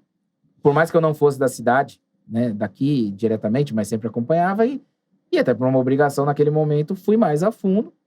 E aí, na transição, você vai especificamente, sabe em quem tem que perguntar, que pé tá isso? E o reflexo disso? E não sei o que, então você já sabe o que causa, né? Agora sim, que nem, né? A gente tá falando aí num âmbito bem macro, né? Assim, de toda a sua gestão. Mas a gente sabe também que você trabalha muito, né? Você é um cara super espiritual, uma pessoa que tem um propósito de ajudar, né? E aí a gente voltando agora aqui, você tem feito algum trabalho, né? Saindo mais do escopo público, assim, mais social? Existe algum propósito assim, de você, porque o que eu sinto é que você é uma pessoa muito acessível proativa, e proativa e que tá tem me um propósito faltando muito tempo. grande. Não, porque assim, eu brinco que a parte pública, você tem hora pra entrar, né? Você é abduzido, aí em determinado momento vão te cuspir de volta pra sua vida. Teve dia que eu... comer, né? Teve dia que eu não respondi mensagem do meu filho, cara. Você mandou mensagem, coitado, pediu um negócio, eu fui ver como se fosse pra comer, o moleque já tinha muito de fome. Vai, uma bombinha de asma tá ótimo. E assim, eu não tenho conseguido fazer tanto. Sim. Primeiro pela pandemia, e segundo, também essa parte do tempo. Mas, que eu falei, a gente voltou palestra de encontro de casais, sim. Curso de noivos. E sempre que alguém tá precisando de alguma coisa, mas a gente tem alguns projetos de querer... Gosto sempre de dar muita palestra, orientação para os estudantes de contabilidade, administração, nas escolas técnicas. E também visando família, que é um outro assunto que eu gosto muito de abordar, né? Educação financeira dos filhos. Né? Como você lidar com o seu filho. Como pai, os pais lidarem com os filhos nessa parte, né? Então, isso é um assunto super interessante. A gente já fez alguns trabalhos de escola da família. Que legal. Algumas coisas assim, na escola, principalmente do meu filho. E a gente quer ver se consegue retomar isso, porque antes você não podia fazer nada, né? Você ia organizar não podia pôr ninguém no auditório. Enfim. Então agora a gente tá voltando a um momento onde que tá um pouco mais fácil fazer isso. Agora, hoje, com essa minha vida intermunicipal... Ali, imagino pra você como que... Então, assim, hoje eu perco 10 horas por semana de 10 horas. No muita coisa, né? No mínimo, né? Se eu não tiver que vir de sábado. Não, sem contar que assim, vamos supor, você tem seu escritório, né, na prefeitura, tudo, mas muitas vezes você às vezes nem fica lá, né? São reuniões em outros cantos que você... Não, às vezes a gente tem teu gabinete, tem a sala, mas às vezes você tem, que eu falei, eu tive evento do Fórum Nacional dos Secretários de Fazenda e Finanças, foi em Salvador. Tive o evento das Smart Cities em Curitiba. Ou mesmo quando você tem uma câmara técnica, ainda que o Condemate aqui nosso é em Mogi, no Elbor, ele é pertinho da prefeitura. Mas você tem esses deslocamentos, você tem eventos, você tem reuniões. Então, toma muito tempo. É uma coisa... surreal. Eu brinco que essa parte pública é insana. A gente só sabe ver a parte do glamour, do poder, da autoridade, mas... Está ali entre os cabeças ali, mas a gente... Mas, foi o que eu falei, se você atinge um grau de maturidade, você fala, isso é insignificante. O que vale a pena é produzir alguma coisa. Então, isso me faz muita falta de estar mais próximo. Né, de estar mais próximo ali do chão de fábrica mesmo. Essa parte, assim, de questão, assim, educação financeira da população está crescendo bastante, né? Muito... Antigamente não se falava muito. Não, hoje tem uma preocupação maior. Hoje já começam a falar, né? Tudo que é lugar o pessoal já fala. Mas aí, o que eu costumo dizer, né? Você tem algumas pessoas, principalmente em redes sociais, hoje tudo muito tão aberto, que falam sobre o assunto, mas às vezes o assunto é difícil assimilar. Mas a parte financeira, a gente brinca, né? Que dá para auxiliar isso aqui, mas milagre a gente milagre não faz. O pessoal tem essa mania. Não, mas o pessoal tem essa mania, né? Tá, outra coisa, agora falar uma parte prática. E é engraçado você pensar em contador e economista. O economista é altamente técnico. Existe uma diferença muito gritante, né? O economista, ele vai nos índices, nas cotações, aquilo. O contador é mais prático. O contador é mais... É o que a gente tem, olha isso aqui. Eu sempre falo, você tem que fazer orçamento no papel de padaria. É ali que você tem que trabalhar o teu orçamento, né? Mas uma coisa que é muito engraçada, eu falei, muita gente chega e fala, cara, tô precisando de uma ajuda, Billy, vem ajudar. Tá. Não, porque eu tô apertado, não sei o que, começa a relacionar as pendências. Aí eu falo, tem mais alguma coisa? Não tem mais. Sempre tem. E é aquela que ele tá escondendo. É que nem filho quando vem te contar as coisas que ele aprontou. Ele sempre deixa alguma coisa sem contar, né? O marido pra esposa, mas aí, né? E a mesma coisa nesse ponto. Mas eu falo, olha, na boa, você não precisa não é que eu quero saber, mas você tá precisando de uma ajuda. Eu preciso saber. Pra que eu possa te auxiliar, eu preciso ter os dados completos, né? Mas sempre fica alguma coisa. Sempre deixa. Mas tem certeza. E aí vai meio do feeling já da experiência, né? Quando você pega uma linha do que a pessoa faz, um exemplo, pessoa que gasta muito com cartão, com uma pessoa consumista, principalmente mais, nesse caso, mais as mulheres, né? Você não tem cartão da CIA, não? Você não tem da rede? Não, tem da Pernambucanas, mas não tem pouquinho lá. Tá bom, mas passa o valor. Mas é normal. Assim. O homem já gosta de gastar com carro, né?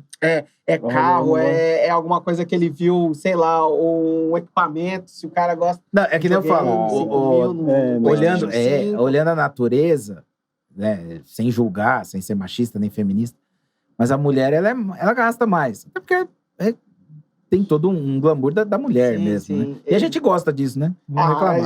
Claro que a gente vê a sua namorada, a sua esposa... Apesar que eu brinco que ela se arruma para ela, para as outras, não pra gente. Não pra gente. Mas a mulher gasta, mas é uma constância, né? O homem, quando gasta, ele detona de uma vez. Vai comprar um carro. Vou comprar um som bom aqui pro meu carro novo aqui. Comprou um jogo de roda, que o cara comprou a roda igual o carro.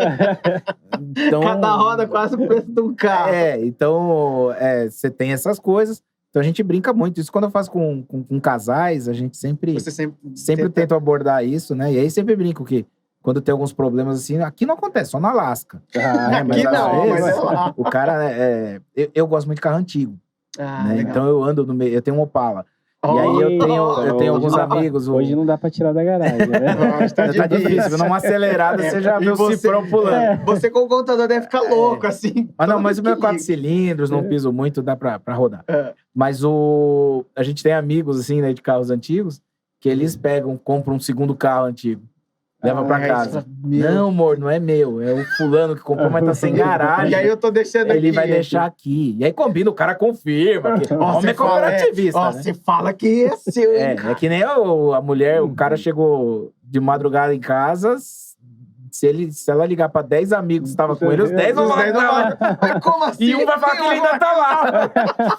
E o homem é assim, né? Não, ele tá aqui comigo. E aí o cara vai, coloca o carro na garagem. E esse carro não vai embora? Amor, sabe o que é? O fulano lá acabou que nem conseguiu garagem. Ele acabou, eu tô pagando aí, devagarzinho. Pensou que não ia conseguir, ele falou que deu baratinho pra E aí o maior terror dos homens que tem carro antigo, né? Eles morrerem e as mulheres quererem vender pelo valor que eles falaram que pagaram. Nossa. Não o valor que eles pagaram de verdade. Porque se ela vender no valor que o cara... Mas aí a gente tá falando isso, mas futebol tem gasto, pesca tem gasto. Então, e aí você tem que... E aí entra uma parte entre casais que é muito importante, não só práticas financeiras, mas da definição de casal de verdade na essência, né? Porque o casal, o primeiro erro que a gente comete é a gente casar para ser feliz. Não, a gente tem que casar para fazer o outro feliz. A partir da hora que se os dois casarem, os dois conseguirem constituir matrimônio, colocando o pensamento de fazer um ao outro feliz, vai fluir mais fácil. E aí, automaticamente, o marido vai pensar no que a mulher gosta, a mulher no marido. Não vamos ser hipócritas aqui. Os casais hoje, homoafetivos, outras formas hoje de famílias, que na prática é a mesma situação, que tem que ter esse entendimento. E aí, conduzir, porque senão você pode ver como pessoas que ganham pouco tem vidas mais tranquilas do que quem ganha melhor. Por que será, né? Não existe mágica. Dinheiro... E a gente tem já um ditado, né? Que dinheiro não leva desaforo, né? Se fizer desaforo pra dinheiro, ele voa. Ele vai embora, ele vai Então, embora. tapão na cara. Então você tem que trabalhar. E aí a gente vê o quê? As pessoas não fazendo uma equação correta. Poxa, eu ganho X, eu tenho que gastar menos que isso. E qual seria, assim, uma dica, né? Você como contador, uma pessoa... Gastar menos. Mas como fazer a pessoa, né? Somente hoje em dia... Ou ganhar mais. Eu sei que uma das regras é, se você ganha X e você gasta mais... Não diminua o seu gasto, aumente sua receita. Tá certo aumentar a receita? Como que a gente... Assim, não, mas aí você precisa ver qual a sua possibilidade de aumentar a receita. Há quais as possibilidades para conseguir aumentar, porque também... Se o cara já trabalha 12 horas por dia, vai fazer o quê? Exatamente. Então é isso que você tem que tentar. E às vezes ter calma, paciência. Muitas vezes você pode aumentar suas receitas como? Com qualificação, com formação. Mas hoje em dia tem muita gente que quer receita de bolo, né? Hoje vê lá no YouTube o cara ensinando 3 passos para pagar todas as suas dívidas. Então, aí que eu tava falando que a parte de tem muita gente ensinando finanças nas mídias, num jeito que, pô... Não tem um background, né? Assim... Outra coisa, qual que é a regra? Você torrar tudo que você tem e ter uma vida feliz ou guardar muito dinheiro para uma velhice tranquila? E aí você morre novo. Então, e aí? Como equacionar isso, aí né? Aí você deixa a sua esposa viúva rica, todo o dinheiro que você economizou, ela gasta com o novinho. Aí não vai ela vende o seu Opala, né? Aí não vai ser o velho da lâmpada. Mas é que nem um exemplo que é legal você usar, né? Cada pessoa compra um carro novo e não tira o plástico do banco. Fica ali por tempo. Você já reparou a primeira coisa que o cara que comprar esse seu carro depois faz? Tira o plástico. E ele que vai usar o banco novo. É verdade. Ótima observação. Tem muita gente assim, né? Porque talvez... eu falo mais por mim, né? Eu estudei em escola pública. E, eu também, tá? Que bom, ótimo. E a gente sabe que... Eu não sei como é que funciona o estudo na escola privada, né? Se eles têm aulas de finança, educação financeira, que é uma coisa que, assim, que eu senti muito quando eu era mais novo, né? Até mesmo que os meus pais também não tinham essa educação. Eu fui aprendendo eu acho que a ter... essa é a principal diferença de público numa escola privada de uma escola pública. Eu acho que é mais o alicerce, a base. A base familiar. Né? Exatamente. Porque não adianta a gente querer tampar o sol com a peneira. Você crescer num ambiente na qual todos os seus pais, seus tios, tudo formado em faculdade. Sim. E num ambiente na qual não é assim. Essa pessoa já sai em desvantagem. Bastante. O meio que ela vive, o meio que ela convive, que ela assimila, aquelas faixas etárias que mais entende de absorção, né? Você tá mais e eu sou a favor da educação financeira e colocaria mais duas matérias que, na minha visão, teria que ter em Fundamental 2 ou ensino médio. Quais seriam? Seria psicologia e direito. Noções de direito, alguma coisa assim. Legal, direito. Primeira que eu vejo falando. Porque, verdade, né? Que nem uma expressão que se usa muito e ela é errada. Meu direito começa onde termina o seu. Usam muito disso, né? Não. Eu já usei essa frase. Mas o nosso direito é coletivo. Nós temos os mesmos direitos. Como que o meu direito vai começar se nossos direitos são coletivos? Não, o teu não vai terminar, nem o meu vai começar. Os nossos direitos são coletivos. Então, mas essa é a questão. Então ninguém tem direito. Pronto. Não, todos têm direitos e todos têm deveres. São direitos e deveres, né? Então, a partir da hora que você cria uma sociedade, você traz com ensinamentos mais práticos dessas situações, você só vai evoluindo. Você vai trazendo cadência. E aí é importante a educação financeira, quem tiver condições de fazer com seus filhos. E essa educação financeira não precisa ser com muito dinheiro, não. Sabe? Eu dava uma mesadinha pro meu filho de R$20. R$20. Mas já orientando. Começamos, assim, nessa faixa de valor. Só que o que era legal? Ele comprava o brinquedo dele. Ele comprava as coisas dele. E aí teve um episódio que foi muito legal. Eu não vou me recordar agora o nome do jogo, ele pode ser que ele lembre. Mas ele guardou o dinheirinho dele para comprar um jogo X. Minecraft? Nossa, já foi fanático nisso, mas eu acho que nesse dia não era Mas Minecraft, agora ele tá não. com quanto? Tá com 15 pra 16? Agora é FIFA. É FIFA, é PUBG, Qual que esses mais que jogos assim. ele gosta muito de uns jogos de montar cidades, Eu falei, ele leva a gente pra gestão pública. Então já tá ali, né? Mas nesse dia ele queria um joguinho. Eu não sei recordar quantos anos ele tinha nisso aí, viu? Mas era pequeno, tivesse uns 12, 10 anos. Aham. E aí ele juntou o dinheiro, chegamos na loja. Fomos todo feliz lá no shopping. Não tem o jogo. E aí? Aí ele, não, então vou ver outro. Falei, É isso Joe, mesmo. espera. A gente volta semana que vem. A gente vê. Você guardou o dinheiro pra comprar o jogo X.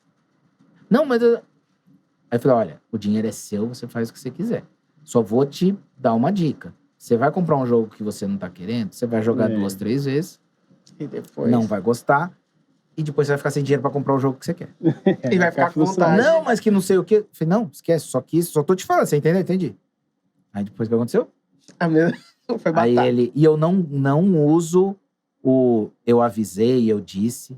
Não uso. Você não usa, você fala assim, ó... Puxa, minha mãe usava bastante isso. Não falo. Eu acho que isso... É uma opinião minha, posso estar errado. Eu acho que isso pedagogicamente cria aversão. Ah, legal, Né? Então eu com meu filho, Ele já sabe, né? trato desse jeito. Então, Você faz com que ele perceba, né? muitas das através vezes da ele me sua pede as conversa. coisas, aí eu falo. Aí ele dá risada quando eu falo. Eu fico quieto. Eu pareço o Tite dando entrevista. É, fica ali só segurando. Aí ele esperando. faz. Aí eu falo, então. Ele, lá vem você com seu então. Você tá pensando em fazer tal coisa. Eu falei, mas você pensou Nisso também. nisso aqui? Aí a gente vai dele, putz, melhor não, né? Eu falei, você que tá dizendo. Eu só tô te ajudando a você. Então eu faço no isso. norte, melhor. Aí ele, no norte. o dia que ele tá bravo, você é chato, você não sei o quê. Filho, é normal. Mas nesse jogo, ele mesmo. Eu falei, e aquele jogo? Pai, não tô jogando, não. Eu falei, tá. Ele Só deixa você tinha razão. Eu falei, usa isso de lição pra que você... pra numa perceba, né? segunda situação você não fazer isso de novo. Porque se você olhar bem, isso acontece principalmente entre filhos com os pais, mas acontece entre marido e mulher. Já reparou como o cônjuge é tão compreensivo com o de fora, mas entre eles ali é um mega problema. É uma também. dificuldade. Então, eu acho que cabe a gente ter essa maleabilidade. Então, não adianta eu ir pro confronto, nem com a esposa, nem com o filho. Tem situações que você fala, vai estourar, finge demência, deixa o assunto, depois você volta e tenta conduzir. Então, com o filho é a mesma coisa. A gente já foi jovem, eu acho A gente engraçado sabe, né? isso. Parece que a gente esquece, né? Esquece porque a gente fica pensando, será que eu fiz isso? Será que eu era assim fez, também? é pior. É que a gente tem que Eu tava analisar. falando isso do meu sobrinho. Será que eu era assim também? Mas você tem que analisar do paradigma que você tinha. Dali. Por exemplo, você mora na mesma casa desde criança? Não. Seus Não, avós, alguma coisa assim? Não. Você já entrou numa casa que você frequentava quando criança? Adulto? Eu já. Como a casa é menor do que você achava? Eu achava que ela era enorme. Aí quando você... Mas por no que quarto, isso? meu quarto. Que era... É a visão Porque que você era tinha menor. Isso. meu O quarto era ambiente que pequenininho. você entrava era Era maior. também... Aham. Então, é simples assim. O olhar que... Quando você volta, que nem o meu filho com 15, 16 anos, vou tentar falar, putz, o que eu fazia com 15, 16? Eu não posso voltar com o olhar que eu tenho hoje. Você tem que tentar Eu tenho voltar. que voltar com o olhar dele, tá me atualizando mais do Aham. que o meu. Né? Mas se também se Mas aí colocar você volta, no... E aí você lembra de pequenas lambanças que você fez. E você fala, nossa, eu era até pior. Não, você... eu entendo. Então uma outra coisa que acontece muito, né? Depois que tem filho. Ah, nossa, agora eu entendo meu pai. Não é que você entende seu pai, você tá querendo justificar suas atitudes. Porque se você parar, você continua sem concordar com seu pai. É isso mesmo. Não é? Verdade. Eu já fiz isso. Então, assim, aí entra aquela palavra que eu usei lá no comecinho do nosso bate-papo, aceitação. Você aceita, você fala assim, É não, verdade. peraí, cara. Né? ó, Nós somos seres humanos, gente. A gente tá ali evoluindo a cada dia. É que eu acho que quando você pega pra você querer se aceitar, você tem que ser muito corajoso pra aceitar os seus Libertar. erros. Isso, né? Fazer um trabalho de espelho é pesado. Porque você vai Mas tem que ser sincero. Você vai desconstruir aquele cara que você criou pra você mesmo. Eu defendi a questão de ter psicologia na escola. Né? Eu Porque isso ajuda, Mas né? quem gosta de ir no psicólogo? Normalmente você quer ir no psicólogo que responde o que você quer. Não, Mas isso não é bom. É bom aquele psicólogo que enfia o dedão nos teus olhos. Eu falo isso pra minha esposa, eu falo assim, ó, psicólogo, ele não tá ali pra falar as coisas boas pra você, não, e ficar passando a mão em cima, não.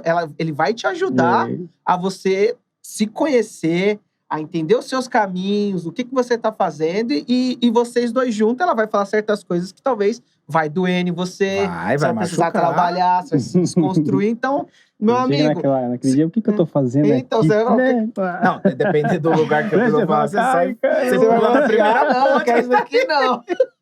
Mas isso é importante. E aí você vê como, se você não tiver também toda essa estrutura, como que você vai partir para uma educação financeira? Porque uma outra coisa que você pega, vamos ser mais puritanos, mais religiosos, espirituais. Ah, não, eu não preciso, vou ver de luz. Vou ver, né, umas teorias. Tá, mas será que Deus fez lugares tão bonitos, tão maravilhosos para eu não poder chegar? Né? Eu moro numa cidade que não tem praia, então se eu não tenho dinheiro para chegar na praia, eu não tenho direito a ir na praia. Então, até onde é cabível uma ambição?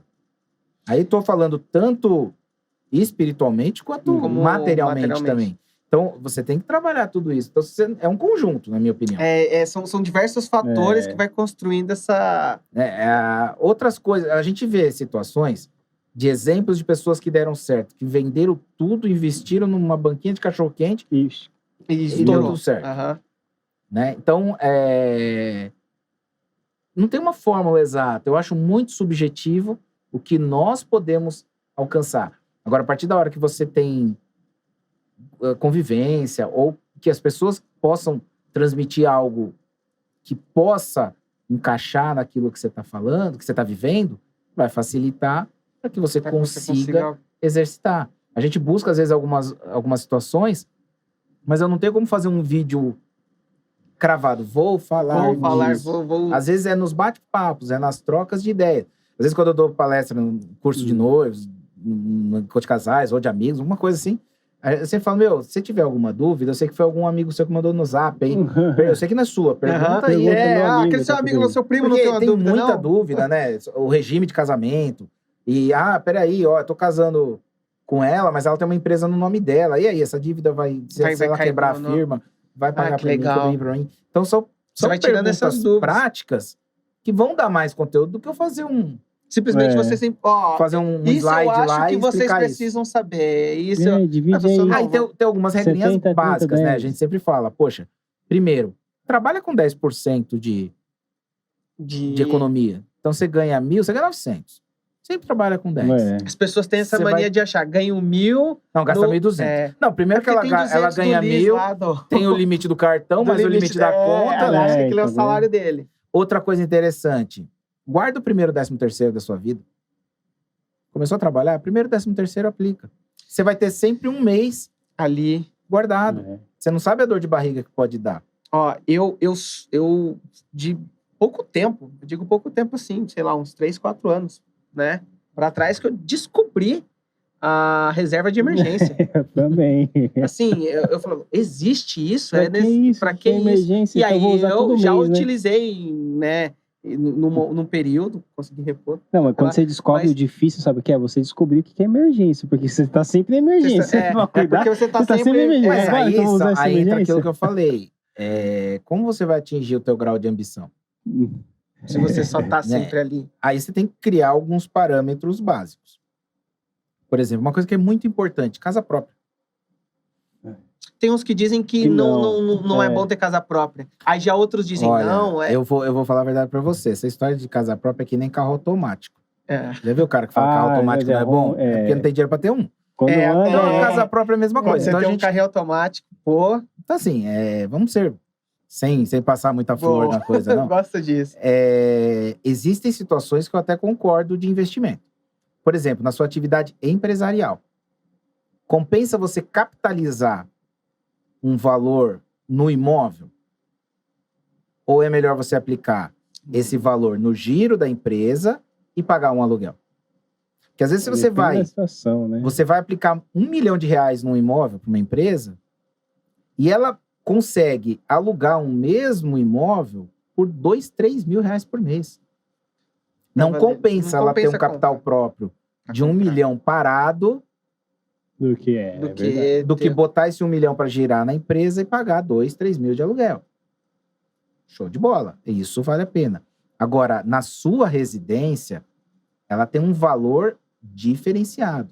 Você evita mudanças frequentes. Você faz com que a família fique mais estabilizada de local, de estrutura, de ambiente. Seu filho vai crescer num ambiente mais coeso, mais tranquilo. Você não fica gastando com móveis que cada mudança cai uma porta do armário. O medo também de estar sem dinheiro para pagar o aluguel e ficar sem casa. Então, eu acho que casa própria é um quesito básico. Agora, mas a própria casa própria. Pô, você tem uma casa própria, mas teu amigo tem uma casa própria com piscina. E aí? Vamos na casa do amigo. Mas uma outra coisa que foi uma orientação de uma pessoa que tinha uma casa com piscina. E eu acho muito legal. Se algum dia te perguntarem se é bom ter casa com piscina, responda que não. É bom que o pai tenha, o tio tenha, o amigo tenha, mas você não. Porque o gasto é alto. No momento que você falar, no outro domingo eles estão batendo na sua porta. Então assim, não, só tá enchendo o saco. Você não usa, que nem banheira, cara. Banheira, nossa, é o sonho de todo mundo ter uma banheira. Você usa uma vez quando começa a sua casa. Quando eu construí minha casa, fizeram o projeto com uma banheira. Falei, nem a pau. Porque você já sabia, né? E aí eu fiz uma coisa, que eu tive uma ideia que a minha esposa agradece até hoje. Eu fiz 2 cubas no banheiro, na nossa suíte. Então, quando nós vamos sair, alguma coisa assim, os 2 escovam o dente ao mesmo tempo. Ela pode estar se maquiando, eu faço a barba. Dica, hein, pessoal? Então, dica. Não me dá o custo de uma banheira. Uma cuba a mais não me custou nem 10% de uma banheira. E me proporciona uma praticidade enorme. A gente tem que sempre olhar, né, a parte mais prática, né, do que... Mas, uma coisa que é muito legal você pensar em tudo que você for fazer financeiro, é o custo-benefício. Sempre batendo custo-benefício. É custo-benefício. Então, analisar muito bem. É que nem a gente brincar, tá falando dessa casa própria, de carro automático, é casa na praia, né? Eu falo hoje, eu não teria casa na praia, hoje. E a gente tá vindo numa cultura de momento que não é legal ter casa na praia. Se a gente analisar bem. Mas eu também não tenho dinheiro pra comprar uma casa na praia agora. É isso que eu ia perguntar. Mas por que você... Não, se você analisar bem, quando a nossa cultura antigamente, tudo era mais difícil. Sim. Quantos anos as pessoas demoravam pra conseguir fazer uma viagem de avião? Pra ter pacotes, condições de pagamentos, uma estabilidade econômica que veio principalmente depois do plano real. Então, quando você tinha uma casa na praia, você ia pra praia todo final de semana. Hoje em dia, cara, lá em casa, só eu, minha esposa e meu filho, pra ajeitar a agenda de final de semana dos 3. Pra conseguir fazer os 3. Pra que você vai ter uma casa na praia se você não vai conseguir? É melhor uma vez, 2 por ano você ir em praias diferentes do que você ir na mesma praia que você tem que ir. Aí vale mais a pena, ao invés de você ter uma casa... Essa é uma orientação, na minha opinião, prática. Mas volto a dizer, não tô falando isso porque eu não tenho dinheiro pra comprar uma casa na praia agora. Não, porque às vezes as pessoas estão olhando assim, nossa, né? Não, eu não vou comprar uma casa na praia. Mas é 2 alegrias a casa na praia, né? Uma quando você compra, outra e outra quando você vende. Jet ski é a mesma coisa, barco é a mesma coisa, é tudo isso. Porque são coisas que você não utiliza todos os dias. Não é uma coisa prática, como se fosse não exatamente. Tem um custo-benefício. Agora, lógico que é gostoso ter uma casa na praia, você fala, pô, vou lá a hora que eu quero. Mas hoje não é mais o que eu quero, é a hora que eu posso.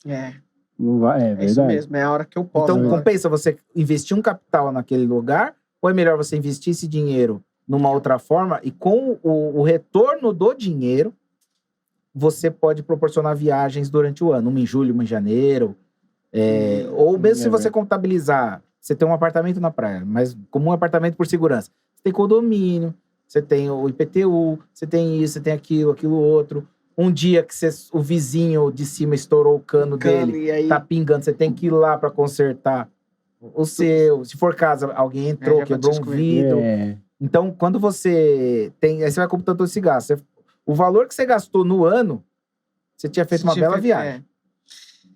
E você não usou. Isso. Ainda se você tivesse ido várias vezes ao ano... Mas você não... Mas pode reparar hoje. Quem que você conhece que tem a casa... de veraneio, vamos falar em sítio, chácara, casa na praia, e vai frequentemente? Não vai. A nossa vida de hoje, a nossa rotina, não permite isso. Você tem um filho, o filho tem inglês, tem isso, tem aquilo, sempre tem futebol, a esposa tem um negócio, festa de amigo, não sei o quê. Sabe? Então, é muito engraçado. Você não consegue sair pra almoçar, às vezes. Vamos almoçar, vamos fazer um bate-volta em tal cidade pra almoçar? Você não consegue almoçar perto de casa mesmo, porque a vida é corrida. E, Então- olha que eu nem sou secretário e eu tava com... Tinha um amigo meu que a gente... O mexicano, é uns amigos meus. Que a gente tava quase um mês tentando se ver, que nós somos em 4, nós estávamos os 4 tentando se ver com as suas... Cada um com as suas respectivas namoradas, né? Família. E a gente não conseguia. Porque tava sempre aquele negócio. Aí falou assim, pô... Quando não era eu, era ele. E a gente falou assim, pô, como que é difícil você conseguir reunir... E aí você pra vê, fazer um aí negócio. como é uma praticidade isso. Então, E aí você fala, aí é custo-benefício, é analisar as coisas. analisar. Ah, não, eu tenho uma casa na praia porque era do meu pai. Eu vou lá desde criança. Aí tem um valor sentimental. é, Não vou discutir isso. Mas, ao mesmo tempo, eu acho super legal quando tem aquelas pessoas que desapegam. Consegue, né? Eu hoje... E fala assim, não, eu vou vender lá porque não tá valendo a pena pra mim.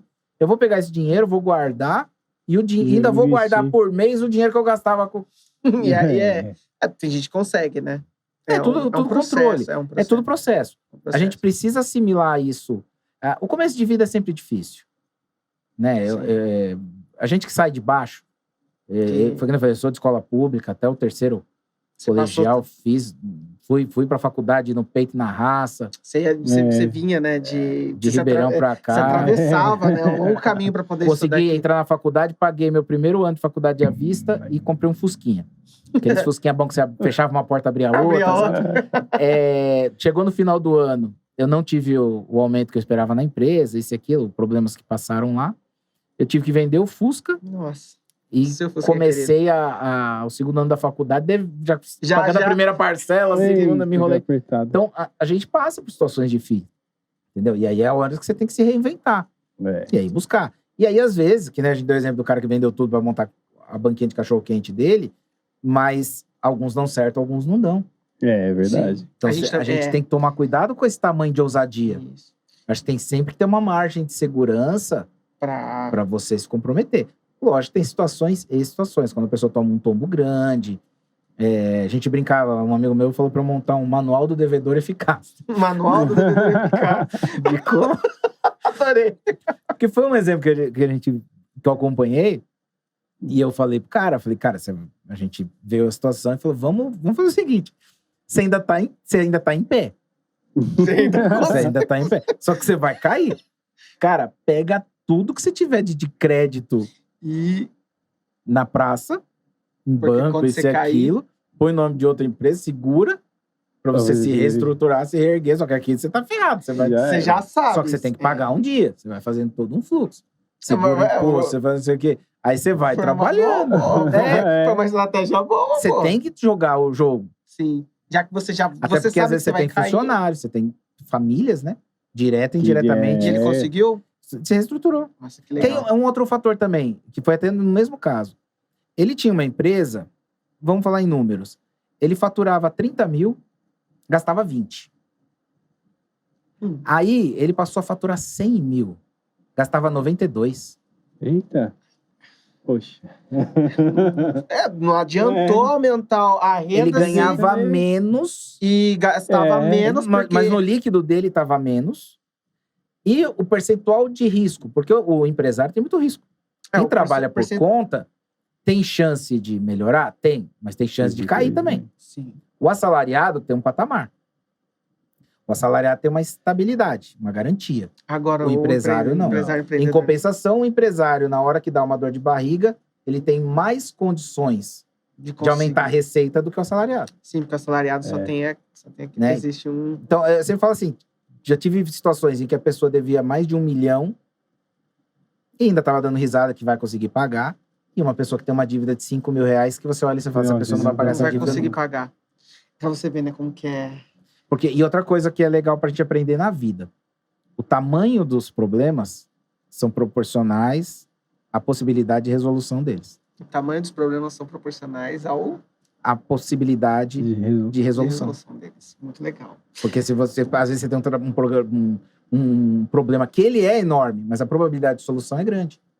E um problema que é menor, mas que você não tem chance. Você não tem chance. Enfim, esse exemplo dos 5 mil. Exatamente. A gente tá conversando tanta coisa aqui maravilhosa, mas... Tem que ter parte 2, parte 3. Eu não mostrei nem minhas finanças. É porque tem tanto assunto, né? Não, mas primeiro a gente vai abordando. Mas eu fico à disposição. Se isso tiver reverberar bem, tiver Com um índice, certeza. eu tô à disposição. Vamos sim. Então nos ajudem, pessoal. Nós vamos trazer aqui, aí vocês vão deixar as dúvidas de vocês, coisas que vocês queiram falar, desse universo de finanças, porque aqui a gente tá com uma pessoa que, cara, Que pode te eu posso ajudar. dizer que é especialista, né? Você Tem pouca enfim, experiência, vai. é consultor, tem experiência em diversas áreas, além de ser uma pessoa maravilhosa para se conversar e ouvir, né, dá pra ensinando um tirar pouquinho. umas 3, 4 horas. E aí a gente tem essa coisa, assim, que a gente sempre faz, né? É a nossa última pergunta, né? Que é o que você tá lendo atualmente, para que as pessoas, né, que ainda não te conheçam, até mesmo você possa dar uma dica de um livro, um filme ou uma música que você esteja ouvindo e que você queria compartilhar com o público, com as pessoas, até mesmo pra gente, depois a gente procurar, né? Ó, o livro... tem um livro que eu indicaria, mas vai ficar muito politizado. Melhor não. Não, se sinta livre. Aqui não tem esse problema. Não, mas eu gosto muito... Um livro que eu gosto muito, mas ele tem que ser bem tratado, mistura sociologia, filosofia e questão de vida, Adoro. é o próprio Contrato Social de Jean-Jacques Rousseau, que ele já traz lá desde... Nem lembro da idade que ele escreveu o livro, mas como ele traz a atualização de como você deve proceder com a estrutura da sociedade, né? Aí vai ter a vertente de falar de socialismo, capitalismo, mas o quanto a mais-valia tem valor, o poder de você buscar o que você quer, não ficar esperando que aquilo caia do céu, mas também sempre buscando justiça, né? A igualdade de verdade. Você ter igualdade, mas sem ter a justiça, porque às vezes... legal, o copo de água tá tudo lá na prateleira número 2, mas todo mundo tem altura para chegar naquela prateleira. Existe Então, equidade para isso? Exatamente. Então, eu gosto muito dessa linha, sem Legal. radicalismos, mas esse é interessante. A música, eu gosto muito de Epitáfio. Essa música é linda. Eu acho que Dos Titãs? eu acho que essa música, ela é um tratado sobre... Exatamente, eu acho que ela mostra, né, o quanto você valoriza a vida, né? Eu acho que você pode pegar Precisa Saber Viver também é legal, mas eu acho que você pensar realmente o quanto valorizar o nosso... O momento, né? E assim, mais agradecer do que pedir, né? A gente tem uma mania de só pedir. A gente só olha pra quem tá pra cima da gente, olha pra quem tá pra baixo. É verdade. Né? É tão fácil a gente criticar. Eu tive esse episódio nesse final de semana, que eu tive que ir até o centro da cidade lá de Ribeirão Preto comprar um presente pra ir num aniversário à noite. Naquele momento você fala, não queria sair agora, né? Eu tenho que ir lá. Aí eu tô reclamando que eu tenho que ir até o centro da cidade comprar um presente pra ir no aniversário. Poxa. Eu vou de carro, compro presente, vou pra uma festa e tô reclamando. Tô reclamando por isso. E aí, às vezes, você vê aquela pessoa com tanta dificuldade, seja financeira, física, que foi um aspecto específico de uma pessoa que eu tava com meu filho e nós vimos. E aí eu falei, ó lá, e a gente reclama? Então eu acho que a gente tem que refletir muito. Observar muito o ambiente, o que tem assim. É o que eu falei, a gente tem que parar de olhar só pra cima, que também é legal, a gente tem que impulsionar. Sim. Acho que a gente não pode se limitar na vida, a gente tem que se relacionar com pessoas que sabem mais que a gente. Com certeza. Você aprende. A gente tem medo, às vezes você quer, não, vou passar vergonha ali. Mas você ganhou. É legal. Você Essa parte de olhar pra cima aquele filme da Netflix, O Poço, né? O Poço. O Poço é uma alegoria que muito você só olha pra cima, né? Acaba esquecendo de olhar a pessoa que tá lá embaixo. Uma alegoria Exatamente. muito... Não, ali tem uma analogia muito... Na verdade, a pandemia nos proporcionou isso. Vários filmes, quando você assiste e entende a ideia do que aquele filme pôde passar, né? Ele é muito interessante. O outro é o filme mesmo? Isso, é um filme. Então a gente falou do livro, falou de livro, da música. O livro de Rousseau, a música dos Titãs. Do Epitáfio. Um filme que... Outro dia ainda falei de um filme, falei, nossa, que mensagem legal. Mas é que como a geração do meu filho agora, que eu mais assisti foi filme da Marvel ultimamente. É legal. Não serve de muita coisa pra dar uma mensagem. A Marvel é mais pra você... É descontraído, É descontraído. Né? Mas tiveram alguns filmes muito bonitos que eu assisti nessa época de pandemia. Mas eu acho que um filme, eu não vou lembrar o nome agora, mas é de um moço que fica paraplégico, a menina vai cuidar dele, eu esqueci o nome. Como era antes de você? Acho que é esse mesmo. Né? Que ele é milionário, ela vai cuidar dele, né? Isso, esse mesmo. Aquele filme tem a mensagem. Mas se a gente pensar até em mensagem, falando da Marvel, o próprio Doutor Estranho, né? Doutor que era um Estranho. médico metido, todo não sei o quê. E aí, por uma distração, bateu o Lamborghini dele e entrou um monte de caco de vidro na mão e não E poderia não mais podia fazer mais ser cirurgia. cirurgia. Né? Então, E ele teve que se rebaixar, né? exatamente. Aí depois virou herói, você vê, tem a parte de ficção. Mas também tem essa Dá mensagem. pra você tirar uma mensagem. Dá. O próprio... os ensinamentos do que era o Capitão América. É. Né? É De uma verdade. postura. A arrogância do Tony Stark, de Homem de Ferro. Isso eu falo porque eu debatia muito isso com meu filho, né? Mas isso é legal, né? Pegando só um pouquinho. eu tava comentando com o meu sobrinho sobre como o Homem de Ferro, no diálogo que ele tem no primeiro filme dos Vingadores com o Capitão América. Capitão América fala assim, ó, eu me jogaria numa cerca, né, para que os meus amigos pudessem passar. Aí o Tony Stark fala, eu cortaria. E ali você vê a diferença de cada um. Só que no final, quem se sacrifica, quem se joga, né, é o Homem de Ferro, né? E não o Capitão. Então, assim, você vê assim, a transição, como o Tony Stark conseguiu entender que tudo não se resolve só através da lógica e do material, mas sim também da doação como pessoa. Porque ele falou assim, o único jeito que eu tenho que eu vou parar esse cara, eu tenho que me sacrificar. Eu vou ser aquele cara que vou me jogar em cima E às vezes você vai assistir um filme bobo... negócio. E você tira mas às vezes você fala assim, você tem o próprio... da Elsa lá. o Frozen. Frozen. Também tem uma mensagem. Frozen tem uma mensagem linda. Nossa. O Rei Leão. O Rei também, Leão, né? Então, são filmes que você vê o quanto tudo isso tem... Mas a gente tem que aprender a entender o todo. Sim. Você não pode se limitar a querer só dar risada, a só assistir uma coisa ali por assistir. Você tem que entender o conteúdo. E música também é isso, né? Gostoso quando você escuta uma música e tem...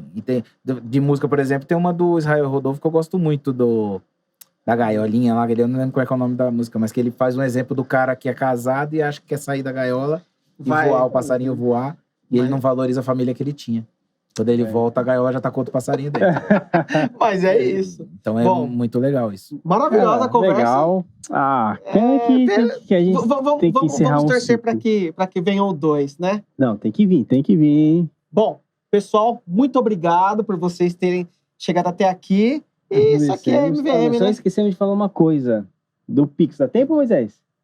Do Pix ali, ó, pessoal. Tem um Pix, ó. Vai estar aqui embaixo, aqui pertinho. A gente tem um QR Code aqui, ó, na tela, tá? Você vai ajudar a gente doando um Pix independente. Pode ser R$1, 50 centavos. Nos ajude para que a gente possa fazer com que a técnica aqui melhore, para que a gente traga mais pessoas e tenha espaço sempre para todo mundo poder contar um pouco da sua história e dividir, né, as suas experiências. E é isso. Muito obrigado. Imagina, foi um prazer. Estamos aqui com o Abílio. Espero que possa ter colaborado um pouco aí. Colaborou muito. E é isso. MVM, tamo junto. Tchau. Foi? Vamos gravar o segundo? Vamos gravar o segundo? Não. Vamos, hein? O Moisés falou que não vai.